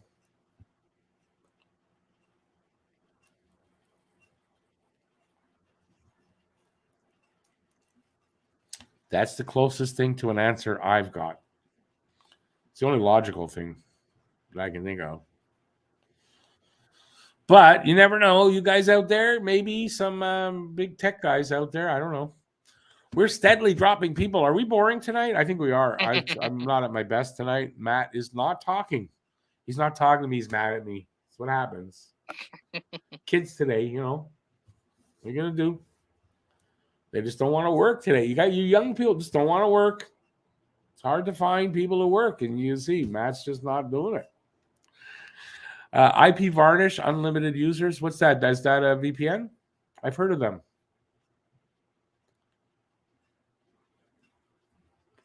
You might have told me about them, babe. That's probably why I heard of them.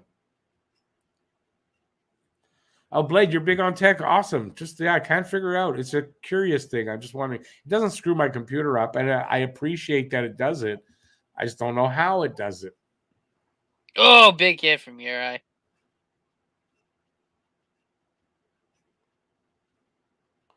Hey, Rory, if you're tired, go to sleep, man. You shouldn't be on here watching me. Seriously, have a great night, man. I appreciate that you came by, though. Yeah, thank you for coming by, brother. Don't worry, we'll tell you how it turns out. It's a preseason game. Who cares, really? You shouldn't lose sleep over it, that's for sure. Regular season wouldn't mean something. Are any games going to mean anything for the Habs this year? I don't think so.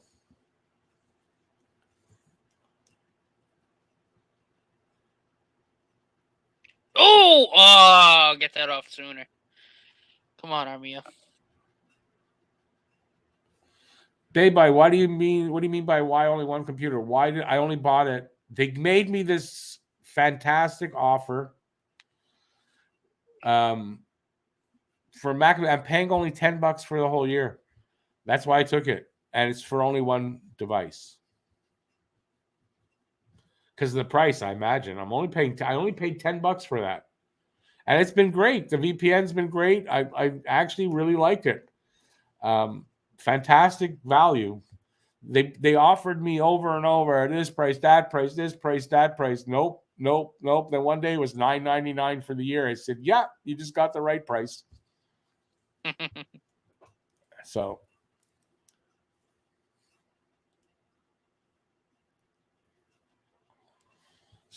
I've got a minute 32 left on the clock here for me in the second. Probably about 30 seconds for you guys. 35, 40 seconds. Yeah. It's a good pass out in front. Rory, at my age, I've gone to bed at 6 a few times. Not really on purpose, to be honest. Laid down for a minute and woke up at 3 in the morning. Like that's happened before. So it's happened to me before too. Yeah. So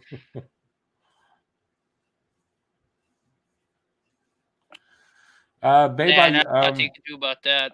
what does IP varnish cost you, out of curiosity? But I mean, I paid for my my McAfee. I think who was it that told me? Lucas. Just contact them. They should transfer it for me. But they might say, "Well, we can still see that your laptop is still out," or they might not. But it is 4-2. Well, maybe we are getting a game like last night. In the end, it's only second period, right? This is only second period. Yeah, a lot of hockey left. Hey, but maybe if I contact them, maybe they'll offer me McAfee for a year on the new computer for $9.99. I'll take that again. I'd have it on both. I would. That's fine.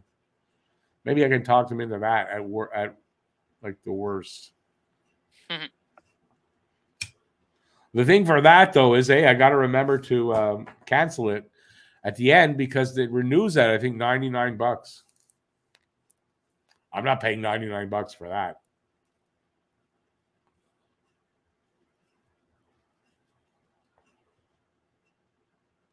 McAfee's a nightmare to deal with. Yeah, that's fine. I mean, I'm okay either way, but it's been great having the program, like the software. Been great. I can't complain about the McAfee once I paid for it. Yeah, that's the end of the period. 4-2.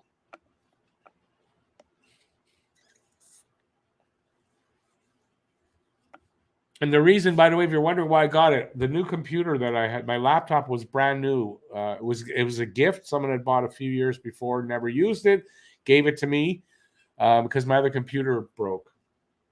I couldn't use it for this, and it was loaded with McAfee. That's why I got it. So, but I didn't really do anything with it. But they kept sending me they're incessantly bothering me the whole time till they made me an offer that I liked, and I took it.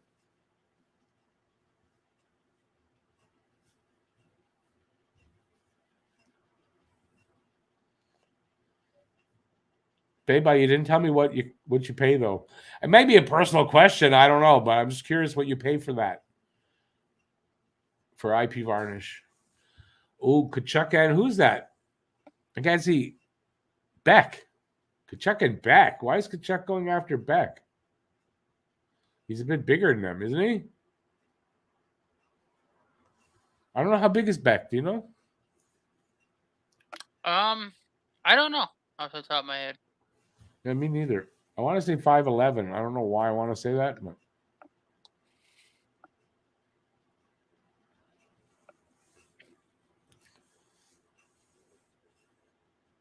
bloatware. Does it slow down the computer?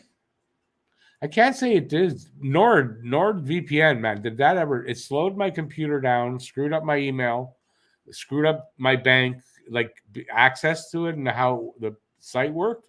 It just screwed up everything. And even you turn it off and it was affecting things. So I just got my money back. I think I don't think I waited long. 2 weeks I did it and it was just driving me crazy. So I called them or on whatever and just said I want my money back. Well, what's the problem? I said it screws up my computer. I want my money back. They didn't argue.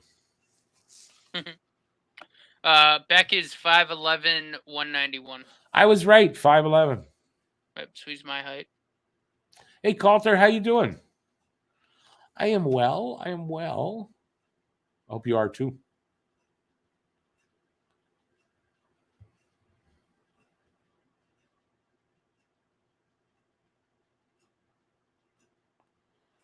Dana, welcome to the channel. Yeah, it's what it's supposed to be like. That's what I want you guys to feel like. So welcome in. Light one up, sit around, chat with us. Coulter says Proton VPN. You swear by it. I'm not saying there's no other good VPNs, just that Nord is not good for me. And from what I heard of that it might not be good for your computer, and it might be. and it just wasn't good for my computer. And I imagine they're all like that. Some work better than others for you, and one that works for you doesn't work for someone else or something like that, But the McAfee one, I had no problems with it at all. It didn't slow me down. It worked well. You turn it off and it went off. So if you're having trouble getting into a site, it says you got a VPN, you turn it off and it's off. And if you're on Netflix and you want to go somewhere else and watch Netflix there, it worked well. Prime Video, though, no. You go on there, just go on there, right? And it says, hey, you got a VPN. You can't watch anything. You can browse, but you can't watch anything. So, yeah, that's Jeff Bezos.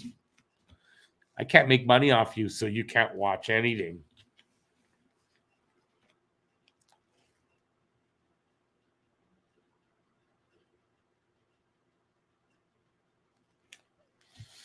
Proton is free. Well, I might check that out then.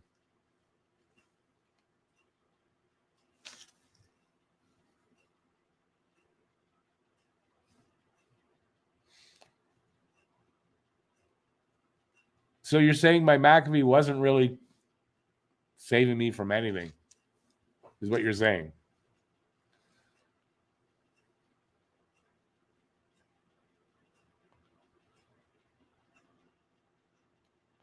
Well, at least I only paid $10 for the year for it. That's not bad. Kaspersky is Russian, so don't think I'm doing that one.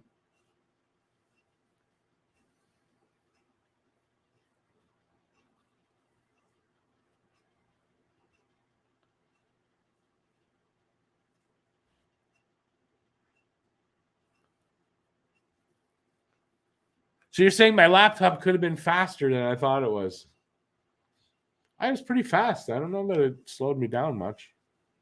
Anyway, doesn't matter. And now I barely turned the thing on, so I got my new computer. I haven't put nothing on it. I don't have any of that kind of software on there yet. What am I using? I'm using Windows Defender. I know you'll laugh and all that, but it's done okay by me. I don't pick up anything that I know of anyway.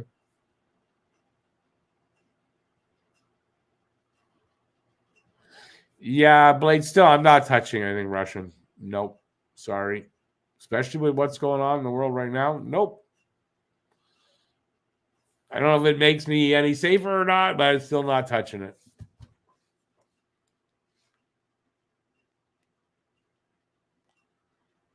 Mm-hmm. Hey, Randy, how you doing? Yes, Slavkovsky's playing with Nick and Cole tonight, as a matter of fact.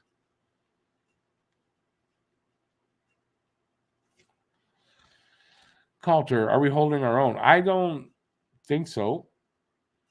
We're down 4-2.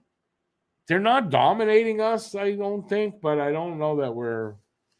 It's not an exciting game from the Habs' point of view, I think. I've been looking at the chat more than anything, so again tonight I'm not really a good. I can't really answer that.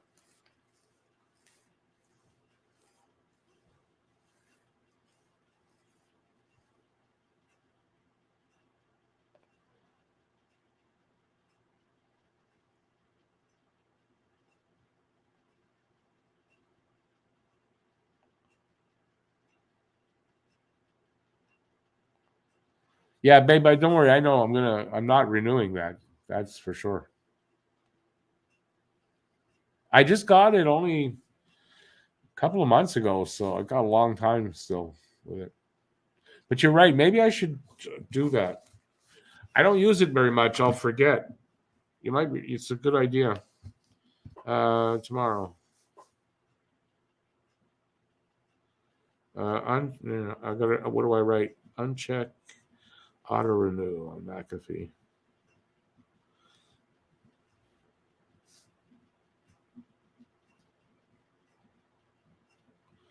Yeah, I probably wouldn't remember because I'm not really running that computer much.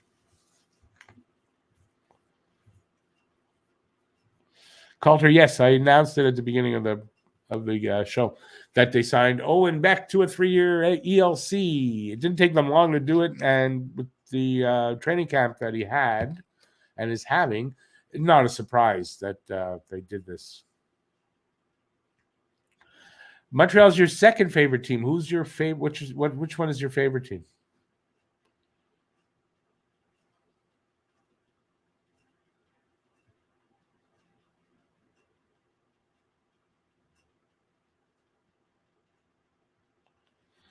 Yeah, you're probably right about that. Yeah, I didn't think of that. Remove my card.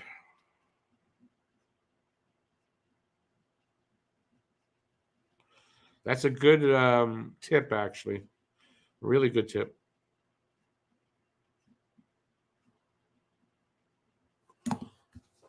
Appreciate the tips, guys.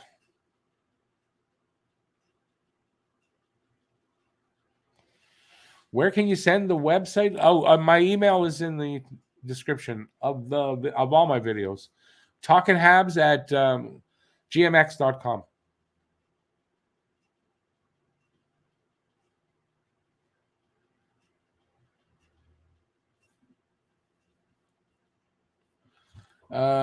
Yeah, Babe, mine is gonna be the renewal. I think was $900 bucks, $99 for McAfee. So I wasn't planning to renew it.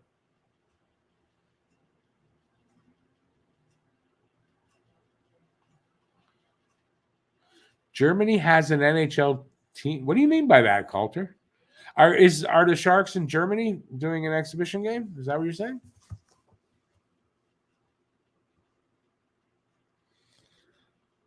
So far, XJ, the refs are letting them play. They seem to get in the way. Like every game I've seen this preseason, which is all of them. Yeah, the refs have done something.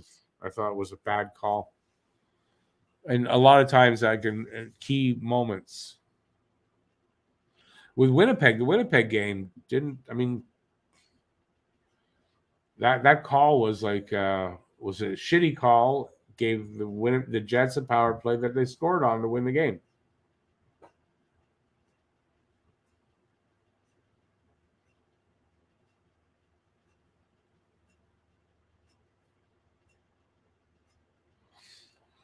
I think Calder. I think every year don't two teams go to Europe to play every year preseason games. Yeah, Prague, right? Calder's saying Germany. They're playing. The Sharks are playing in Germany. They have I mean, there's German teams. Obviously, they're playing one of the top German teams. Is what I'm going to, I guess, assume. I don't really know. I don't know what's going on with that, but I know that usually two teams go to Europe and play at least a couple of exhibition games.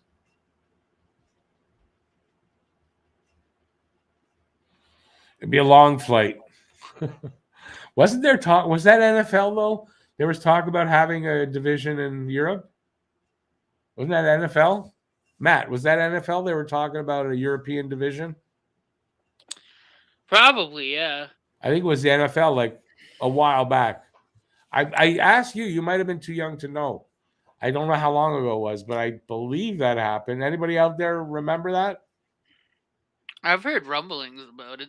I mean, they got the second London game is this Sunday, and then I forget which week it is, but there's also a game in Mexico City. Yeah, so that it's the NFL that was doing it a while back, though. I just don't know how many years ago they started that. But there was talk about there being a European division, and didn't the CFL do something like that? Or was it just in the States? They had 6 teams or something in the States. It was also a while ago, so I'm aging myself. Thanks, Blade. I appreciate that.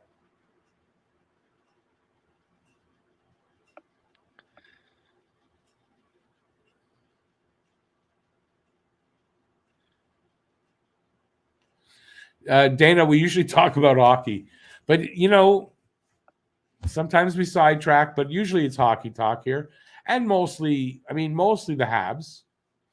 But we talk about hockey in general.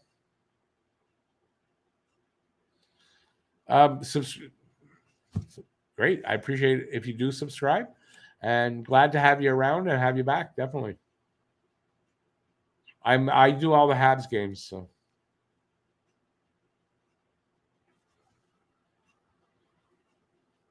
The location of the European games always changes, yes. But they always send 2 teams down out. That I don't know if it's just Europe anymore. Maybe there's other places too, but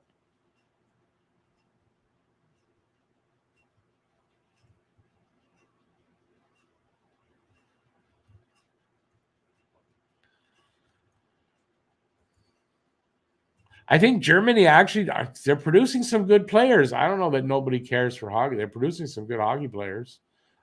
No, I mean, I was going to say Draisaitl, but I don't think Draisaitl played there, did he? But there's some good German players. Oh, Stutzla, right? Stutzla is German. Mm-hmm. Yeah. And there's a couple of guys that year that was drafted. They were from Germany. They were good. But Stutzla's German. Dennis Seidenberg back in the day wasn't bad. He was German. There's been some good German players over the years, and lately there's been a lot more. Nashville opening the season in Czech versus. Yeah, I think that's the Prague game. So it's Nashville versus San Jose in the Czech Republic. Is that what it is? I think so. So that's what they're doing. They're sending 4 teams over to do exhibition games. Yeah, that's what it is.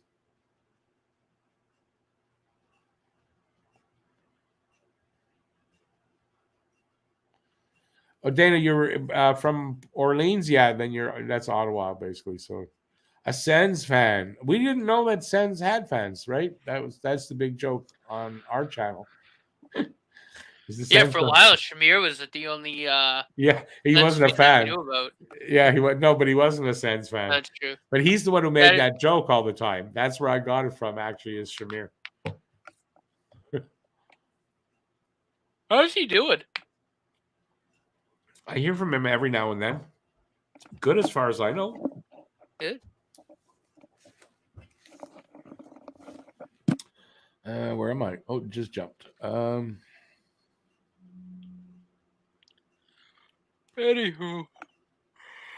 Oh, are we okay? I forgot to do this before they come back. I wanted to do this in the first intermission. I wrote another poem today that is going to come out. I haven't recorded it yet, but what I did record was a little, I guess, teaser. The first 3 verses. The thing to say, I'm going to play it now, but the thing to say is there's a line in there that you're going to go, like, how long ago did you write this? I wrote these first 3 verses sometime like at the beginning of September, I think, or the end of August, and got stuck.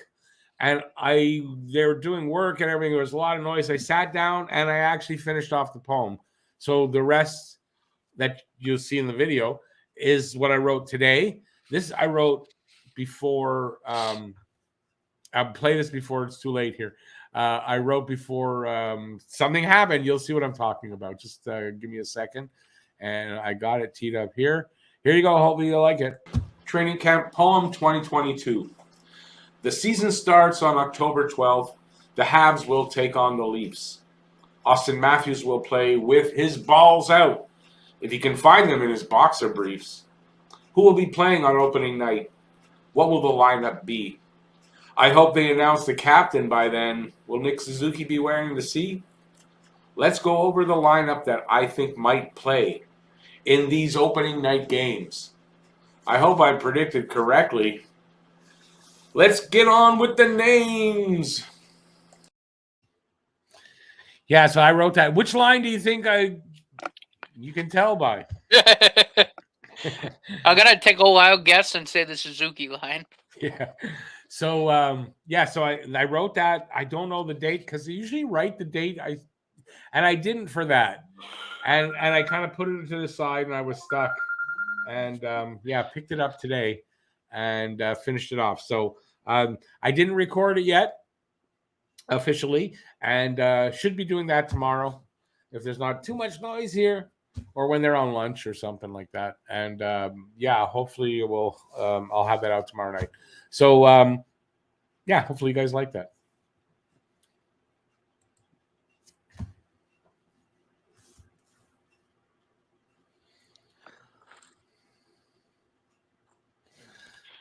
Wait, Lucas, you say haha, I was just a drunk at the bar. I'm sure people care. What? Oh, this is from a story earlier. Oh, okay. Sorry. I'm trying to find where I was. Hey, Blade, thanks for being back in here again and for the tips and everything. I appreciate that. See you again soon, buddy. San Jose 3, Germany 1. Okay.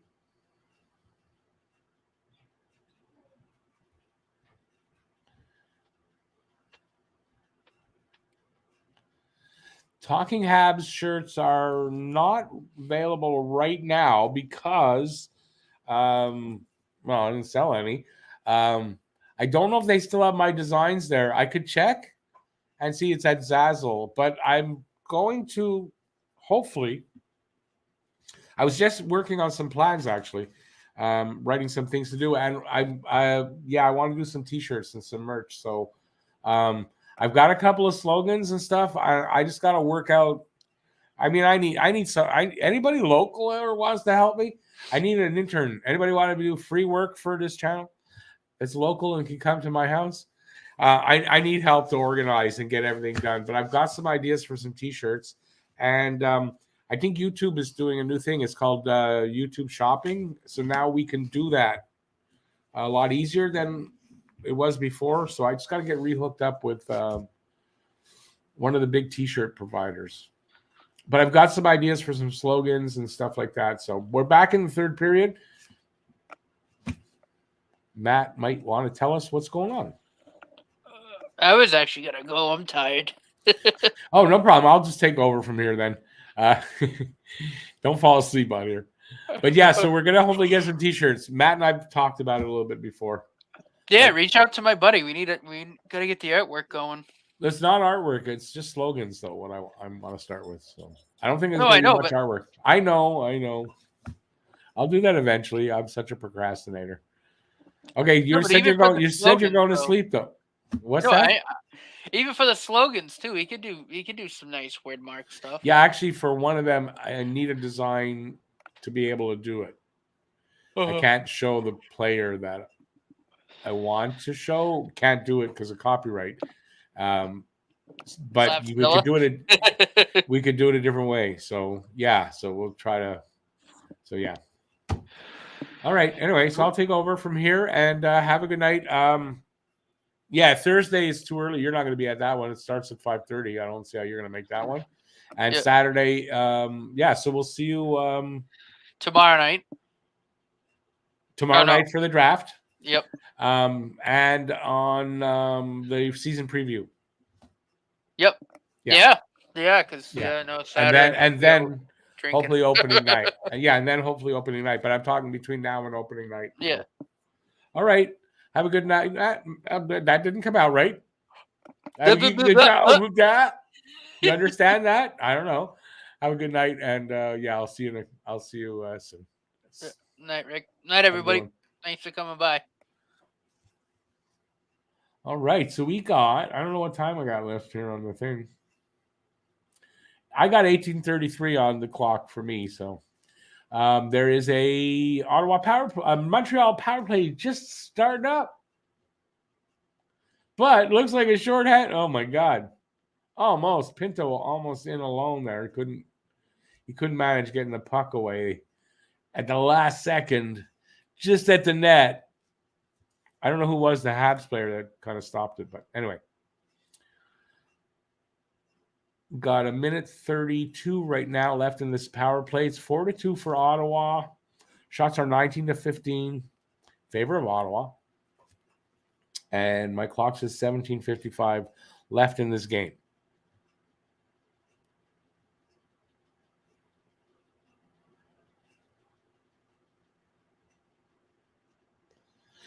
Dana, I would cheer for the Canadian teams except for one, and not the Leafs. That's definitely not the Leafs I'm going to cheer for. Yeah, I don't care if the Leafs can be in the finals. I'm not cheering for them. Nope. Sorry. There's too much hatred for me there. I don't hate Leafs fans. So if they're Leafs fans, I don't hate Leafs fans. And, I hate the team, but, you can hate the Habs and still talk to Habs fans, right? That's how I am. I really just have this. I grew up in Montreal, and I grew up. There was a huge rivalry between Montreal and Toronto for everything. Didn't matter what it was. So I just have this deep-seated hatred of Toronto that I can't help. That's how I grew up. So yeah, if the Leafs are in the finals, nope, I'm not even watching. Nope. It's not out of jealousy, just that pure hatred. So the power play is almost over. 30 seconds left. They haven't done anything yet. They can come within one and make this an interesting ending of the game if they can score here. Power play hasn't been great. And it's about to run out here. 10 seconds left. I know I'm probably way behind you guys, but I'm sorry. I've just got to talk about something. 2 seconds left. That's it for the power play. Hey, Zachary, speaking of Leafs fans, there's one right there. Zachary, who's no problem. He comes in all the time, never causes a problem. And, Zachary's a great Leafs fan from what I think. He probably hates the Habs as much as I hate the Leafs, but he still comes in. He's a regular for a long time now. So just to prove my point. Great timing there, Zachary. Like, he couldn't have come in at a better time.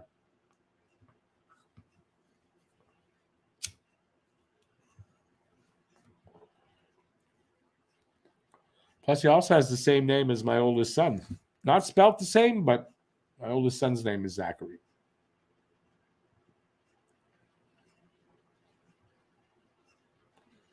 I just hear Mike Johnson saying, if it were with him with Slavkovsky, he'd want to put him in Laval.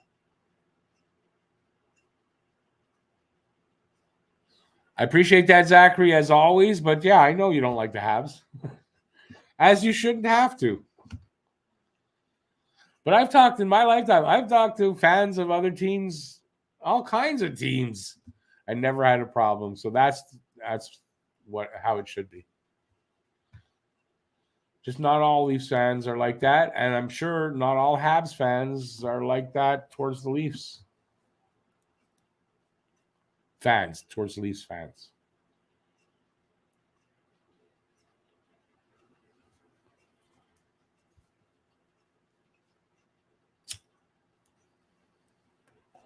I think I'm having a bit of an off night. Hey, Kelly, I just see you there. How you doing? Well, in time to get the last about 15 minutes left. I appreciate that you came in.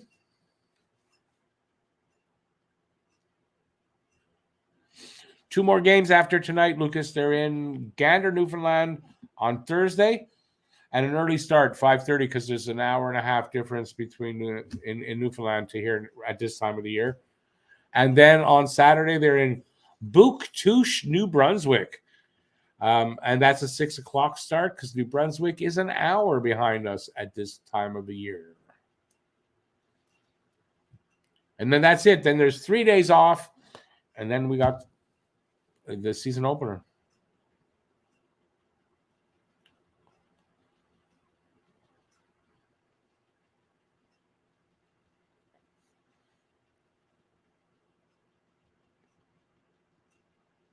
Rory, to each his own. I wouldn't tell anybody to hate Toronto like I do. If you hate Tampa more, then I don't blame you. I understand some Canadians, their Canadian team I'm going to cheer. I get it. I can't.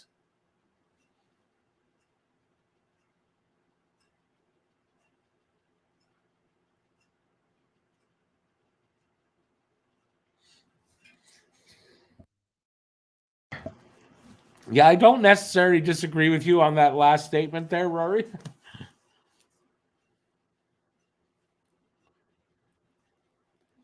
Shots are tied now, 19 apiece. So that's something. And it's a 4-2 game for Ottawa. We got I got 14:35 on my clock left. And yeah, I don't really want to do play-by-play because I know I'm pretty far behind compared to you guys, so I'm not going to do play-by-play. You're happy about Victor Mete? But like that they have him? He's not a game changer, dude. Sorry. I don't somebody's calling me. On what? Is somebody trying to video call me? Someone's trying to video call me. On what? I have no idea. I'm not on anything for getting a video call, but I'm getting it in my ear. And it just went away. What the hell would I get a video call on? That is the weirdest thing. Or it's on the what I'm watching the game on? Like, am I hearing things or I don't know? That was a video chat ringing in my ear. I'm not on Facebook. I'm not anywhere that you can video chat me.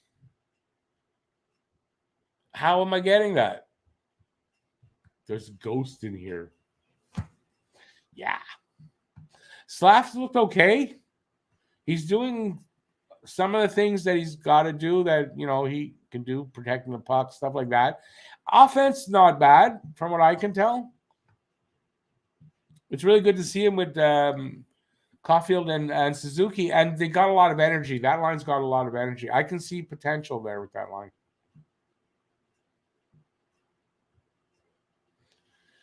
Does that say Captain One Nut? Is that what it says? I like that. You never got a ticket. Well, it's a small place. I mean, Gander, I think it's a small arena, so.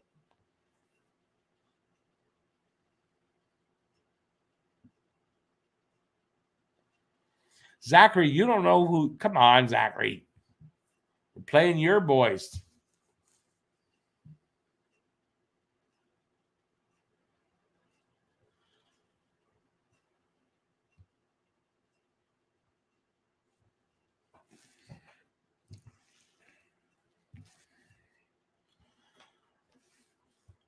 Got 12 minutes to go on my clock right now, on my screen, on the clock on my screen.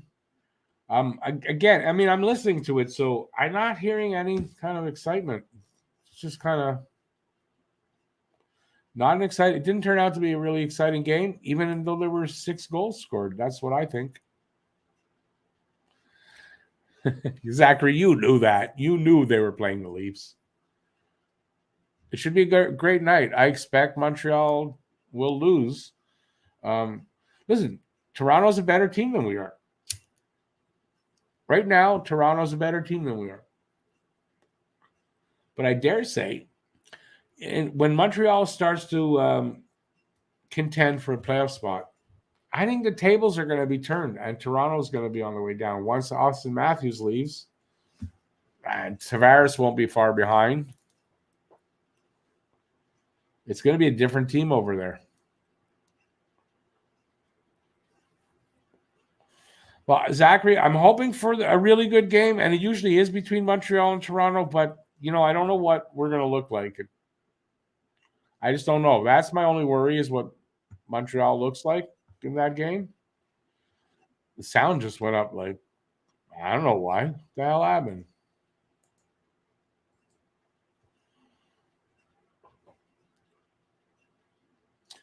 So, let's see what's going on. Still nothing over there.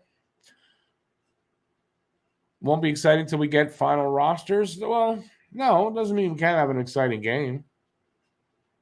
Well, look, on Ottawa's part, they're ahead 4-2, but I can't say that they're dominating us and they're going, like if you're an Ottawa fan going, oh, wow, I can't believe how well they're playing. Like, I don't see that.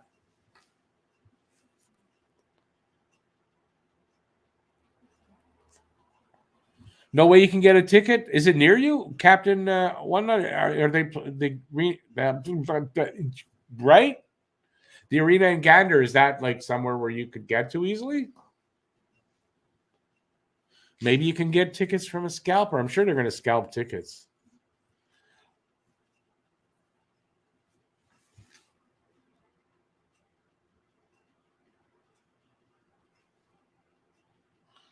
Toronto has a weaker defense and goaltending is close. Are you kidding me? No, listen. I mean, Toronto's not usually a tough defense, whatever, but they can't have a weaker defense than Montreal's defense is going to be. I'm sorry, but Montreal's defense going to be 2 or 3 young guys in the lineup, and they're going to make mistakes. Sorry. Going to cost us, games that were in close and all that. They're going to cost us a lot of games, I think. And it's not putting blame. It's just they're going to learn that way. So I don't think Toronto has a weaker defense. I'm sorry. As much as I'd like to say that, my opinion is that I don't think they're weaker there. But in 2 years, I don't know. I think in 2 years, Toronto, they're going to implode a bit.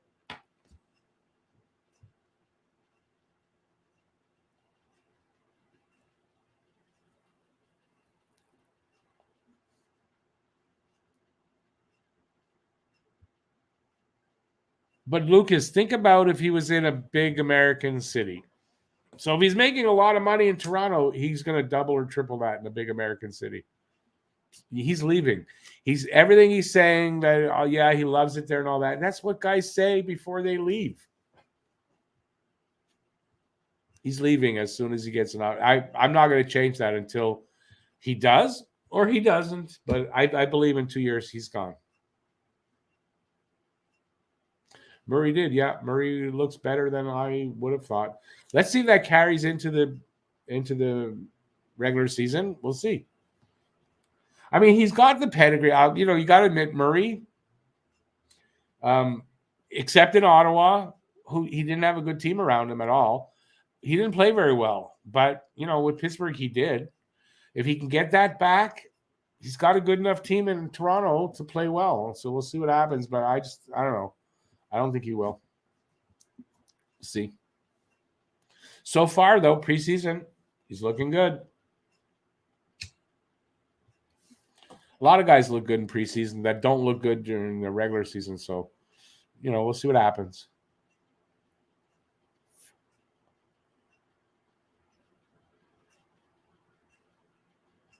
Rory, I think you can't say it much better than that, right? Especially with Edmondson out.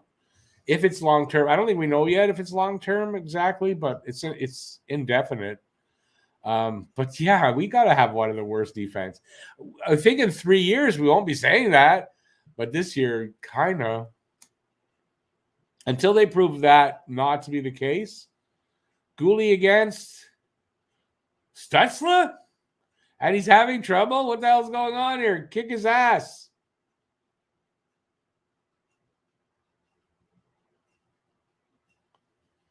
The hell was that? Babe, aren't there other states too where the taxes are? He's running to the states without a doubt.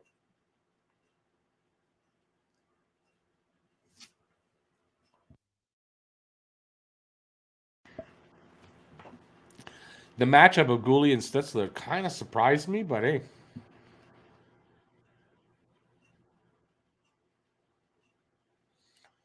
Renegade Man, yep. He's not staying in Toronto. I don't care. He's not staying in Toronto. He's not. He'll go to New York. He'll go to LA. He'll go to a big American market, or he'll go back home because Coyotes are going to pay him a ton of dollars so that he's there when the new arena opens up. Something like that. I just can't see him, though, going.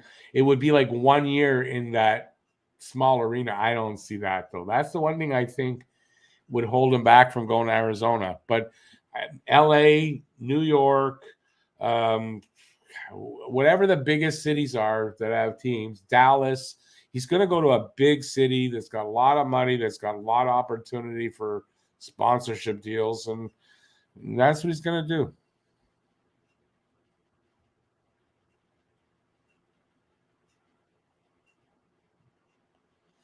Lucas, as much as I'm saying that, there's a character part of that's involved, and I don't think that's going to be the same with Cole Caulfield. I really don't. And you can say, well, because you're a Hab apologist, whatever. Maybe that's what it is, but I see the difference in the character and the player and the person, and I believe Matthews' character says he's bolting. Cole, I think Cole will stay, and he'll sign an 8-year deal. And if he doesn't sign an 8-year deal, I'm wrong. If when they sign him, he insisted on a 4-year deal or something like that, then I'm wrong. But I don't think so.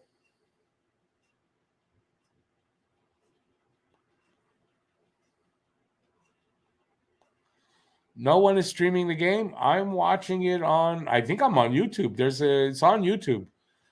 Just type in. There's only 7 minutes left, but just type in Sens versus Habs live 10:04. That's what I did, and I got the game on YouTube.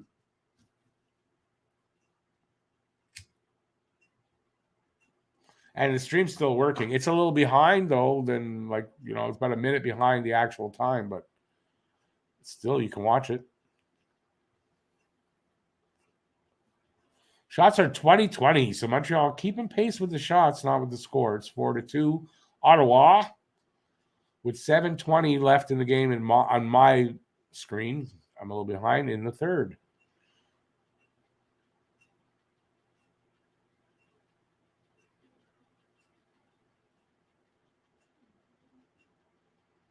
He's going to the States. You can look at it all different kinds of ways from Sunday. He's going to go to the States in 2 years. Hot take. Auston Matthews will not re-sign with Toronto. How's that?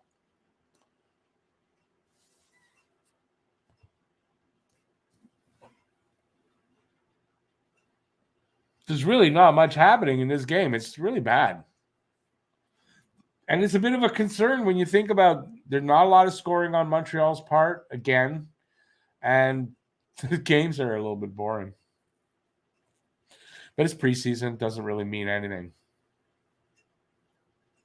It's a good thing about preseason. You can just say that. If your team's not doing well, it doesn't mean anything in preseason. If your team's doing well, it also doesn't really mean anything in preseason. But this is a kind of game I just wish would be over. It doesn't excite me from what I'm seeing of it. So it's bad enough that Montreal's going to lose a lot of games, but at least make them exciting to watch. And they were doing that at the end of last season. So I'm hoping they kind of just sort of start where they left off, We will see.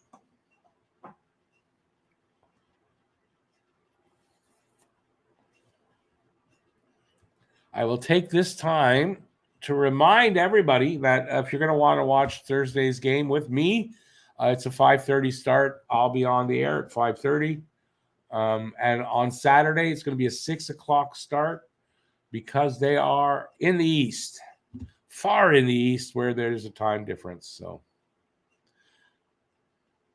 Captain's in Corner Brook, Newfoundland, 3.5 hours away from Gander. And yes, it's normally spelled Capped One Nut. I can't say anything but Captain One Nut. Sorry. It's a play on words, right? Captain One Nut. I can't say it the way when you put it on. I can't. It won't come out. You're an online gamer. For the past 22 years, so you're not a young guy. You're in gaming online. Does your age give you any problems? I'm not knowing how old you are. I'm just assuming that you're probably over 30. Like probably 40?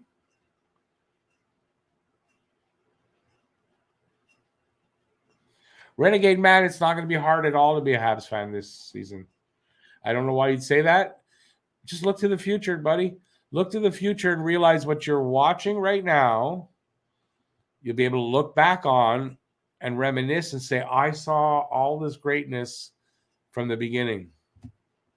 Because I did that once when I was a kid, and I got to do that, and I think we're seeing it again.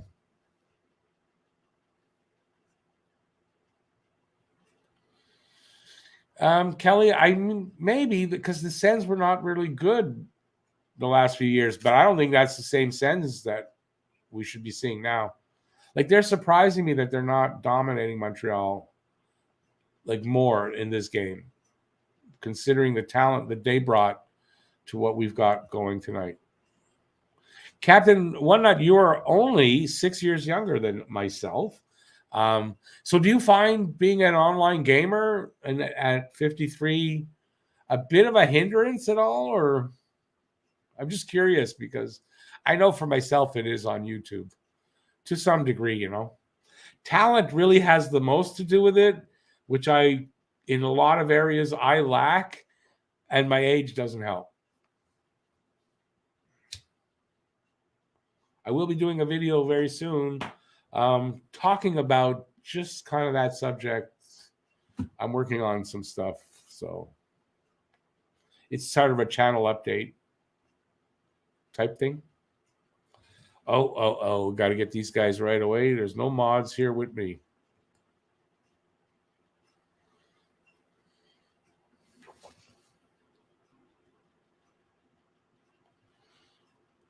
Wait a second now. Online gaming is better than before 1942 up to 4-5. I don't know what you're talking about. I don't get that other stuff. You'll have to explain that to me. I'm not a gamer. I don't really game, but my kids, my God, my oldest who lives with me, he has a it'll come out. He live streams on Twitch, gaming stuff.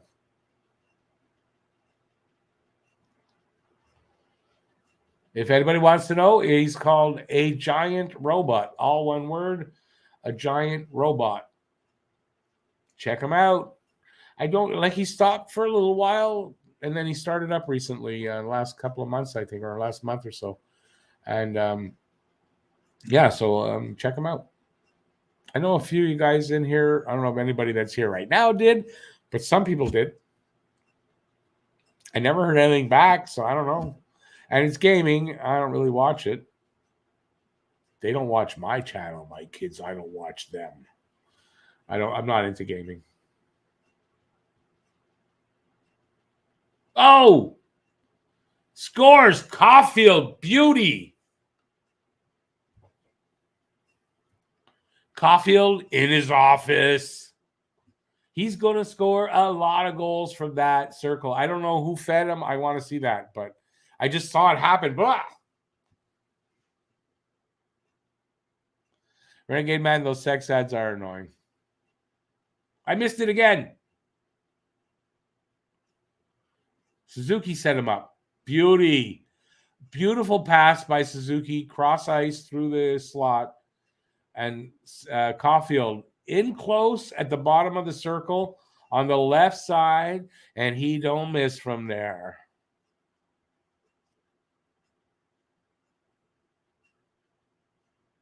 Hey, Lucas, thanks. I appreciate that. And so will he.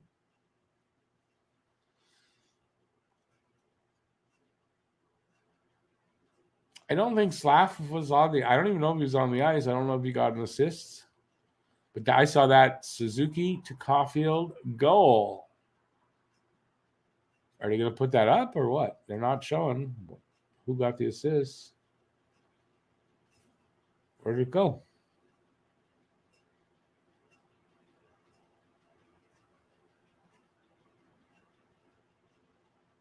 Are they going to show who got the goal and the assist and all that officially or what? Nope. It's only preseason. We don't have to be perfect. Finally. Caulfield is third of the preseason from Suzuki and Weidman. All right.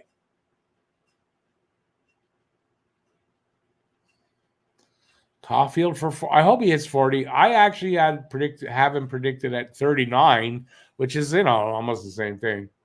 I hope I'm wrong and he gets the 40, but I think he's possible. I really do. I think this kid can score.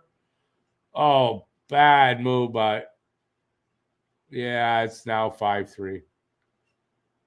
Was that Savard? That's Savard. Just, I think it was Savard. Just a boneheaded move. I don't know who it was.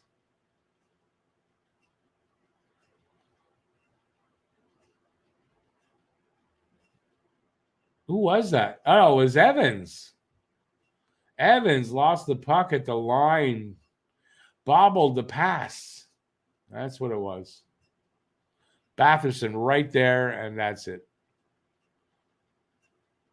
Arbor just earned his spot on the team. It was Evans, though, that bobbled the puck, Lucas. So I don't know. That's not on a defenseman.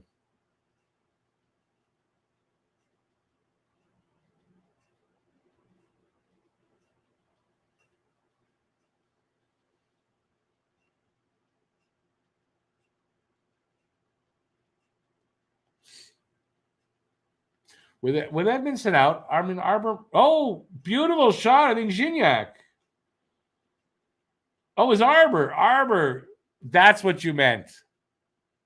That's what you meant. What a shot by Arbor! My God, that was a rocket.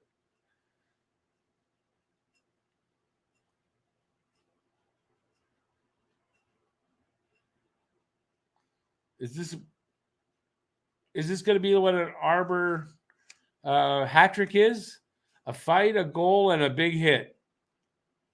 That's an Arbor Jackeye hat trick. That's a rocket of a shot. Am I wrong?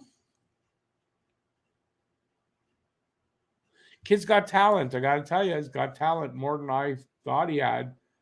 And he's closer to being ready than I would have thought. So if Edmondson stays out for a while, I think Arbor can make it. I think Arbor and Gooley might be the locks of the four young kids. I think Barron's the guy who's going to start in Laval.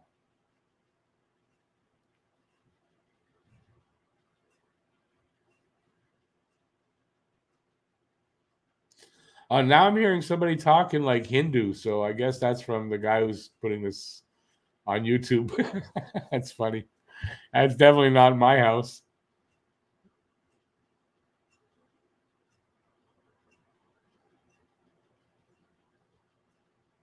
Who's that? Slav, but a nice move. Shot from a kind of bad angle, but still, he hangs on to the puck well. Habs are pushing for a tying goal. They're really pushing for a tying goal. And it's good to see their offense. 4 goals tonight.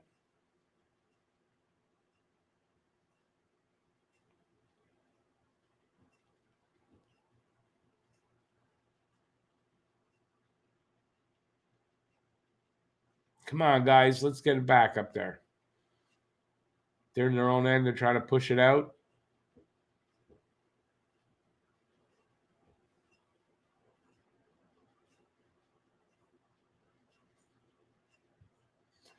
Lucas, I think you might be right, eh? Arbor might be closer to Gooley than I thought, and I think Gooley is ready. So I think Arbor might be ready. And the Habs might think that too. I think definitely, though, if you're looking and judging the 4 kids, Gooley, Jackeye, Harris, and Barron, Harris and Barron are the odd.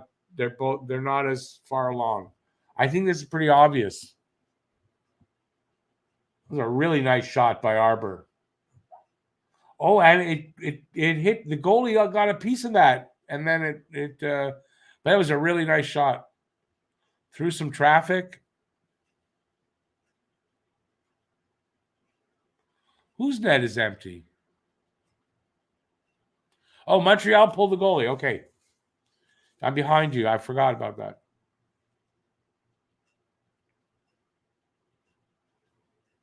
Well, they turned a bit of a boring game into really exciting for the last 5 minutes. So that's a little better, at least. A good end to a long kind of game.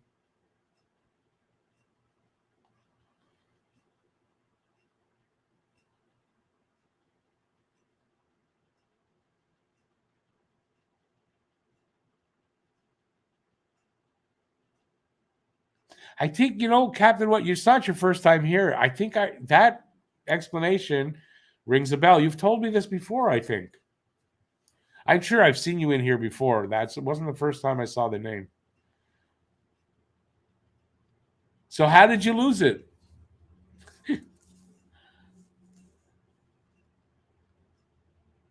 Yeah, so we got the empty net. I don't think they're going to score here because somebody would have said it already because, it should be over for most of you guys. Under 30 seconds left. But they made a run at it anyway. Yeah, I thought so. I was quite sure you had it. There's only 18 seconds left. How could it not be over unless there's a long intermission here or a long timeout? Yeah, long timeout. So there you go. Well, this was a nice showing at the end. I thought they were going to be out of this game, and to come back and be this close and playing exciting hockey and pushing to tie it up is good to see.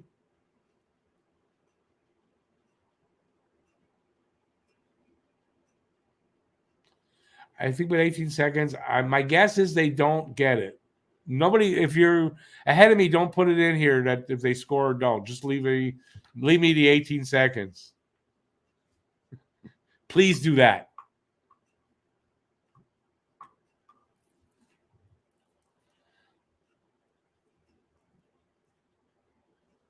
It'd be great if they do tie it up, though, and go to overtime. I'd like to see some 3-on-3 overtime.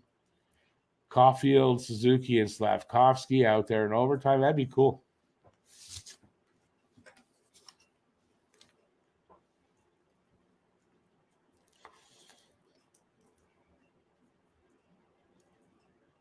So nobody say anything. Even when don't say game over. Just leave it till it's 18 seconds on my clock. It's not a lot. Evans taking the draw. They won the draw. Gives them a shot, but I don't think they're going to get it. 10 seconds. Nope. Oh, I thought it went all the way down. Maybe a chance for something. Nope. They came close. But this was a good game, though, in the end, right? In the end, it made it a good game, so I'm happy with that. I think they're going to win a game in the preseason at all. They might not. They really might not. So don't be surprised. And everybody who thought, well, they're going to be great this year, we're going to make the playoffs. No, I don't think so. They are who they are. They are who I thought they are.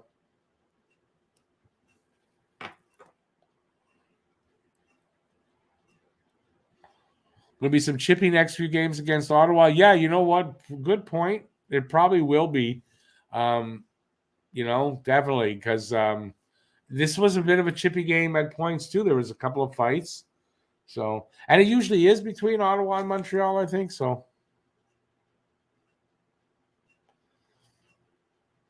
your friends call you Nutty. That's cool. Nutty. That's just from an Austin Powers movie.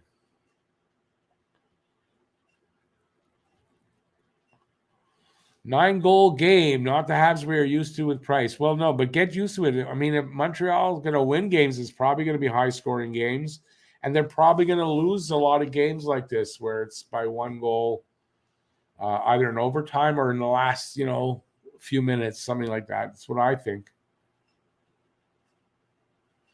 Calter, don't you? Me too. I like him. I think Arbor might make the team. And when I say by make the team, I don't mean just because Edmondson is out. Like, I think Arbor might make this team and not look back.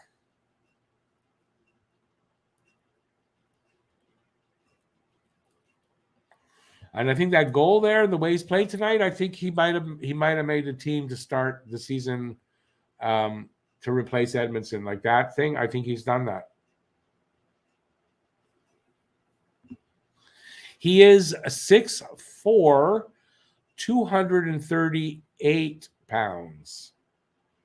He's a big boy. And when he swings that fist to hit somebody, I mean, that's a lot of weight behind that. And when he takes a shot, he's got a rocket. If he doesn't, like, if he knows how to shoot the puck, which it seems he does, he's got a lot of weight behind that to put into it. He puts his ass into that. There's a lot of ass there to put into. I don't mean he has a fat ass. He's got a lot of pounds behind him. He's a big boy, and the kid can play. So I think he might have made the team. Lucas might be right what he said earlier when he scored, that he made the team right there, and he might have.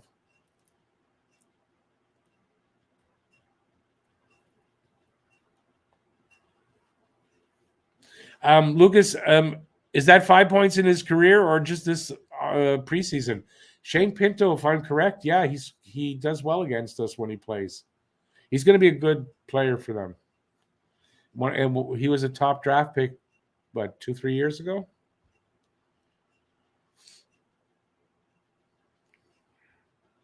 It's a good rivalry there now between Montreal and Ottawa. And when you think about it, Ottawa might be good for the next few years. And with Montreal coming up, this could be a pretty good rivalry for the next few years to come. He's got 5 points just this preseason against Montreal. Yeah. And that's a Habs killer this year, that's for sure.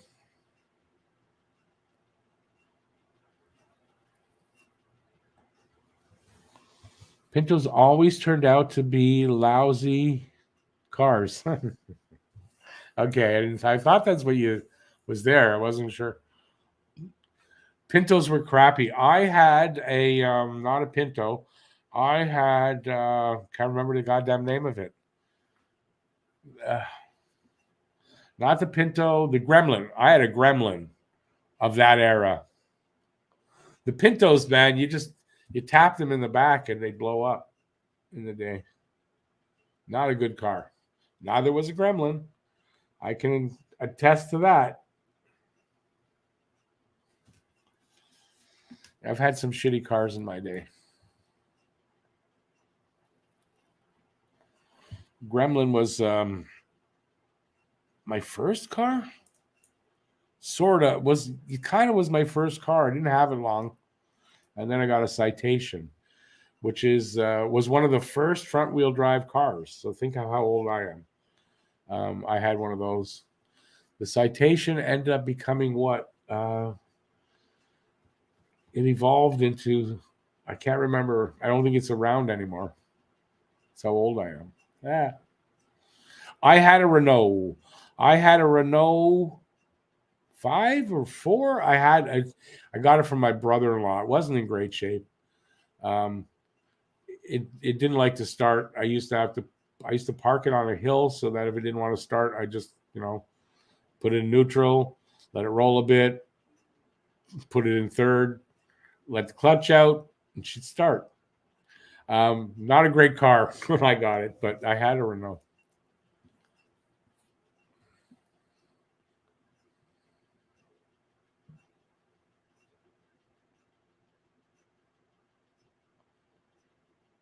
Couldn't make it up the majority of the inclines in BC. That's right. Why am I wearing the headset? Do you guys want to tell me that? I have no idea at this point. I think you're right. The Citation eventually evolved into the Corsica, which was a crappy car. Citation wasn't great. It was I think it was my second car. And I owned it outright. The Gremlin was kind of given to me by my grandfather. I was only, how old was I? 17, 18. The Citation was a car I bought. Not great. I don't think I treated it very well either. So I wasn't a great car owner, especially in those days. Lucas' first car was a 97 Corolla. Good car, though. Was as old as you.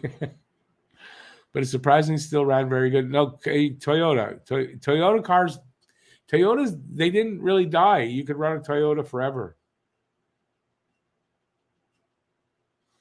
And there you go. That's the problem, right? They rust away before the engine. A Toyota engine just goes on. I had a best car I ever owned, and I got it new.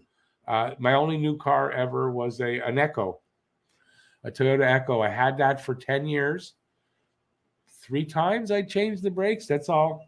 It was an amazing car. I never put money into that car. It just never required much money. Yeah, it's probably still running today. It was a 2000. It was a 2001, but I know it was built in 2000, the end of 2000. So I got it in 2001 though. My only brand new car. It had 19 kilometers on it when I got it. I never had a car that new.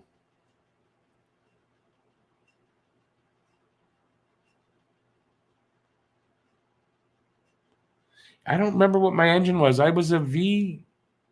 It was a 4-cylinder, my Citation. But it was front-wheel drive. There weren't a lot of front-wheel drives in those days.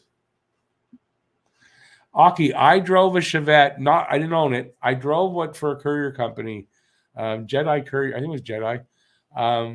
They had a 5 or 6 Chevettes. You know what though? For a shitty little car, I had a lot of fun in that. It was fun to drive. I don't know why I liked driving the Chevette. It was a shitty little car, but it did well. Toyotas are reliable in general, Coulter, not just Corollas. Hey, Rory, have a good night. Get some sleep, buddy. I know you're out in the West Coast, but still. See you next time. Toyotas are amazing. They are. However, the 89 Celica I had was the worst. Well, they do have the odd lemon, right? You probably got a lemon. That's all. Oh, there you go. If you bought it from someone who really did not take care of it, yeah, it's not going to do you well. Or you got a lemon.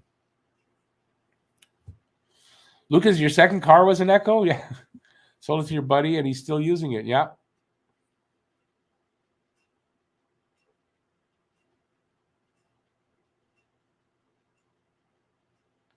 Kia Rio.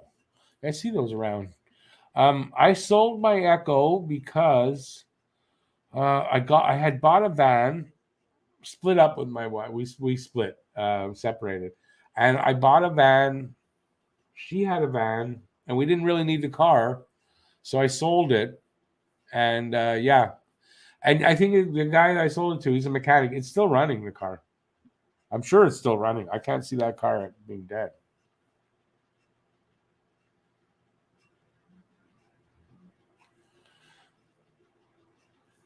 You know what, you're Aki, getting back to the Chevette, you're kind of right. It says they were tanks. They weren't. They were small little, but man, they ran. Yeah, they were fun to drive and it went through everything. Is the Ice Storm? When I had the Chevette, we're talking. Oh, wait, the Ice Storm was what? 97, right? 97. I was driving that Chevette, I want to say in 87, 88, so 85, 80, between 85 and 87 or 88. That's when I was driving the Chevette. So a little earlier than that, than you, I should say. A supercharged MR2. That's Toyota, isn't it? MR2 was a Toyota? That was their little sports car, wasn't it? I used to do CAA. I did battery trucks. So I used to have to find cars, right? This is the car. You have to look for them. And so I know my cars. Maybe not so much recently, but I knew my cars in the day. So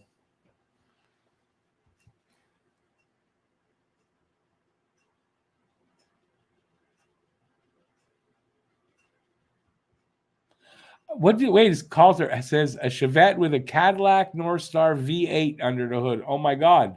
How'd you fit a V8 under the hood of a Chevette?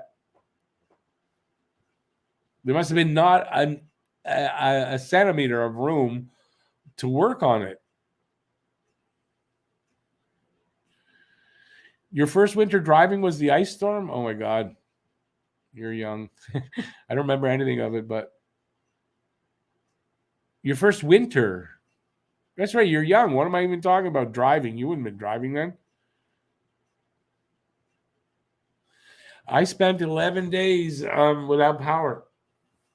My sister never lost power. So after a couple of days, I sent my wife and kids, 2 kids. Yeah, Jesse and Zach.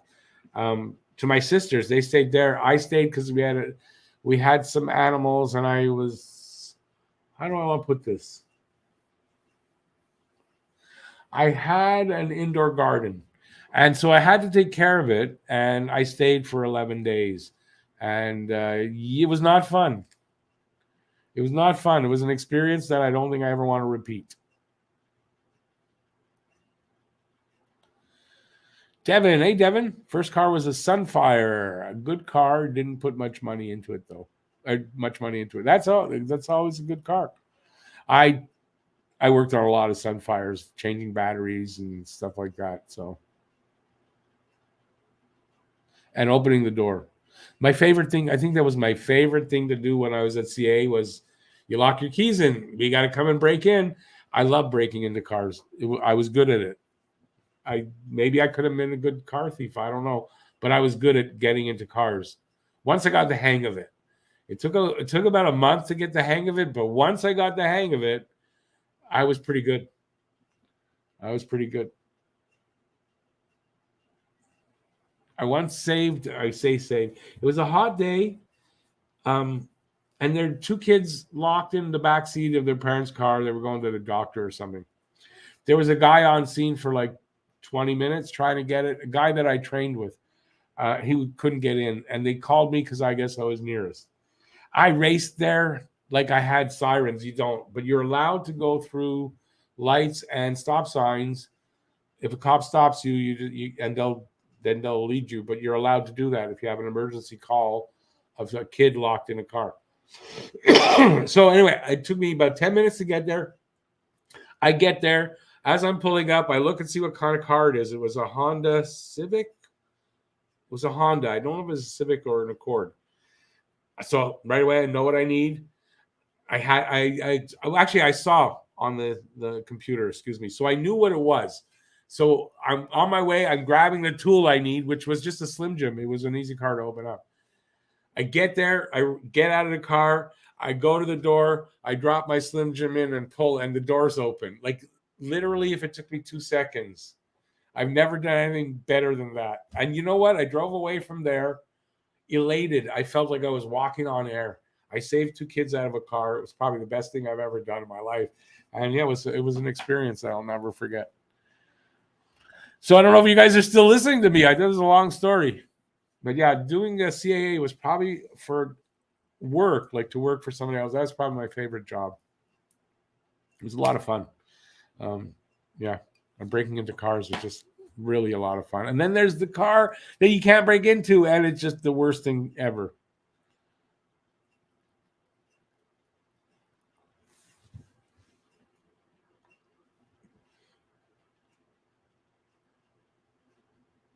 Wow, Aki, in the ice storm, 36 days without power. Wow. On a farm, I can see that, actually.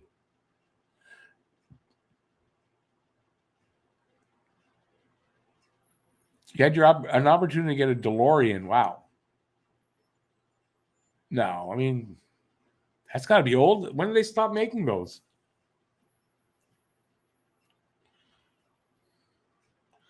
Kelly's showing off now. Her first car was a 77 blue Corvette Stingray. 77. Now that was I don't know what the Corvettes are like today, or they were in the 90s and 2000s, but the 70s, there were some nice Corvettes. A friend of my dad's had one.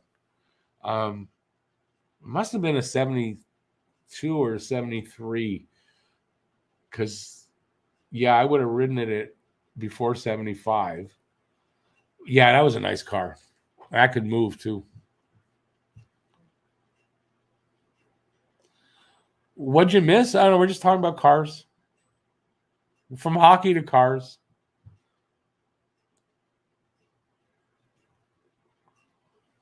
Monte Carlo 78 350 4-barrel. A sort of similar experience, thing like that. My mom had a 1972, I think, Skylark, Buick Skylark, that had blown the engine, and they replaced it with a 350. I don't know but it was a 350.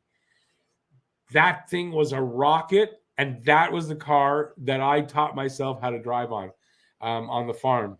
My parents were partiers. That's why I think my parents were partiers, and Saturday they'd party. Sunday morning, 6 a.m, they're all dead asleep and fucked up. Excuse me, my language. So I just sort of put the car in neutral. The keys were always in the car, and pushed the car down the driveway to the road, start her up and drive. And I taught myself how to drive at, I guess, 14 on the country roads. So, yeah. That 350 in that Buick Skylark was like a rocket ship, man. That thing moved. Do I still drive? I don't. I don't own a car. I could drive. I let my license expire. I don't renew it because I've done so many miles, and meds I take kind of make me fall asleep at odd times like that. So I took myself off the road. I don't like the way people drive, and I would probably have a lot of incidences of me having road rage. So I took myself off the road, and I don't drive anymore. I drive my scooter. It's a mobility scooter. It's not the same thing, but I drive that on the road in the summer and shit. So, yeah, but I don't drive anymore. I did my 1,000,000 kilometers, and I thought, yeah, I don't enjoy it anymore. I don't really enjoy it anymore. I didn't anymore. Driving was just work. I drove for a living my whole career in one way or another, and it just became a chore. Every time I got behind the wheel, I don't enjoy it anymore.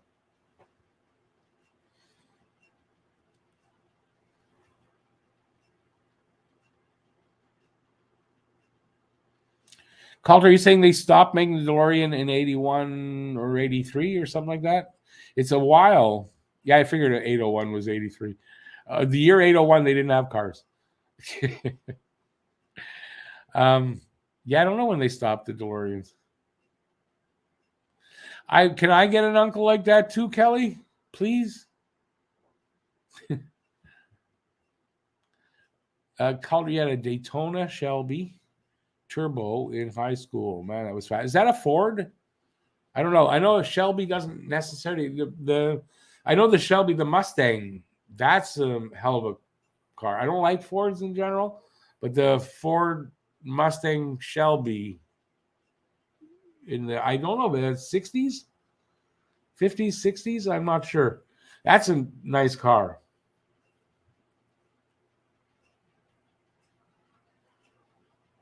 Anyways, cars. Yeah, I used to like working with cars. Not a mechanic in any way, but I was not a bad diagnostician. Like, I'd get there and there's something wrong. You try to boost the car, it's not working. No, I wouldn't say 9 out of 10, but more often than not, when I'd hear back from the guy that picked up the car to bring it to the garage, I'd ask him what it ended up being, and I was right what I said it might be. Like, I don't know how I know that.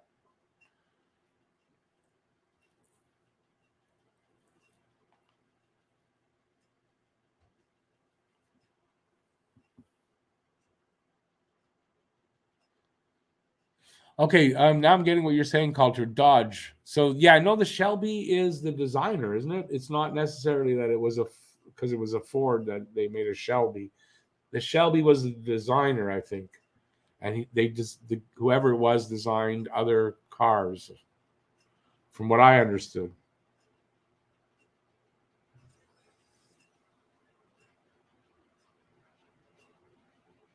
Oh yeah, Kelly, I forgot about that. You worked on the Trailer Park Boys.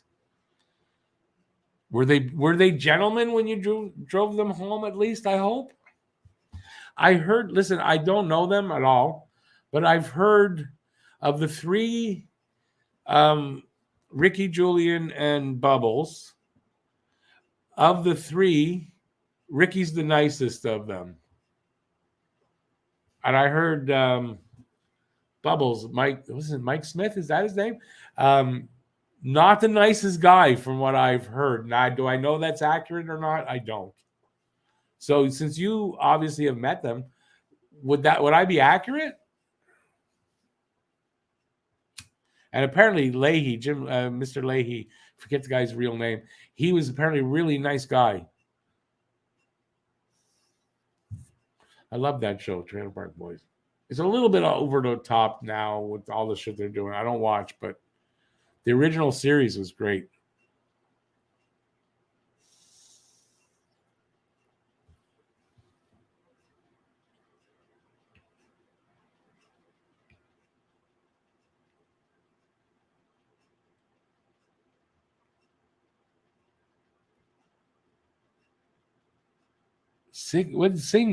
Captain won that.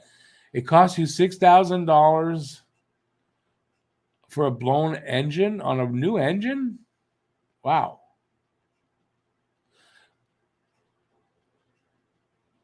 That's a truck though, right? 25-foot RV. Oh my God. No wonder it cost that much. That sucks though.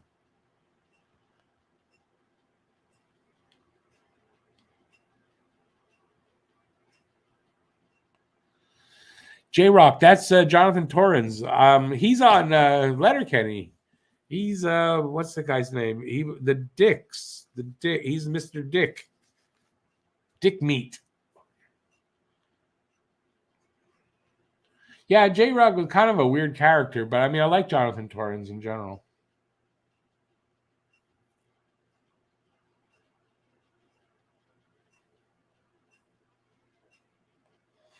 Well, that's good to know about Mike Smith. I heard bad things about him, and yeah, I mean, I love Bubbles on.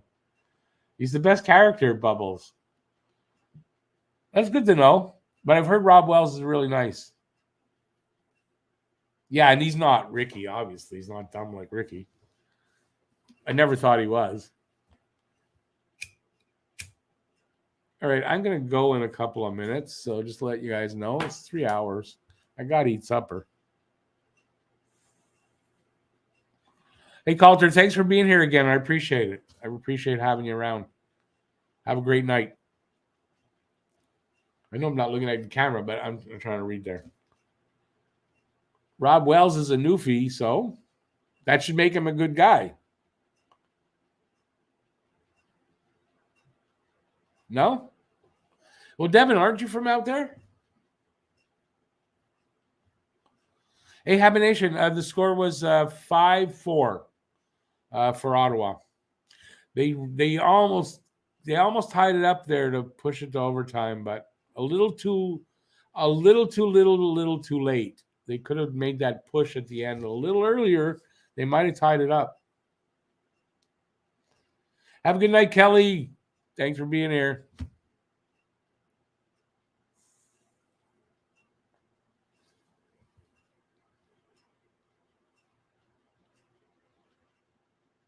Nothing wrong with it. Listen, I never knew anybody. We made a lot of Newfie jokes as kids. I never knew anybody from Newfoundland till one day I went to a hockey game here, and next to me was a father and his son from Newfoundland to watch their first Habs game. And I talked to that guy all night, and he was just a nice guy. I can't say I understood everything he said to me, but I mean, we had, it was really nice. And then here on this channel, I mean, tons of people from Newfoundland, and I haven't got a bad word to say about you guys. But as a kid, we made a lot of Newfie jokes. I got to admit. But that's what happens until you know people from, that's what happens. All right. On that note, before I get myself in any trouble, I'm going to say goodnight. Thanks, everybody, for being here. I appreciate it. Tomorrow night, we're doing the second draft. This time for the head-to-head league. It's going to be live. If you want to come and watch, see what's going on, come join us. If not, that's fine too, obviously. We're going to do that. And then Thursday, we got the game from Gander, Newfoundland. It'll be an early start, 5:30 my time. And that's it for now. And I got a poem video coming out tomorrow. Hopefully you'll check that out. It's going to be called Training Camp Poem. Just like what names I come up with. Training Camp Poem 2022. It'll be out tomorrow. Please check it out, and I'll see you at the draft. Have a good night, everybody. Thanks for watching. Stay safe out there. Peace out, y'all. See you next time. Bye, everybody. Keep your stick on the ice. I keep remembering saying that. Yeah.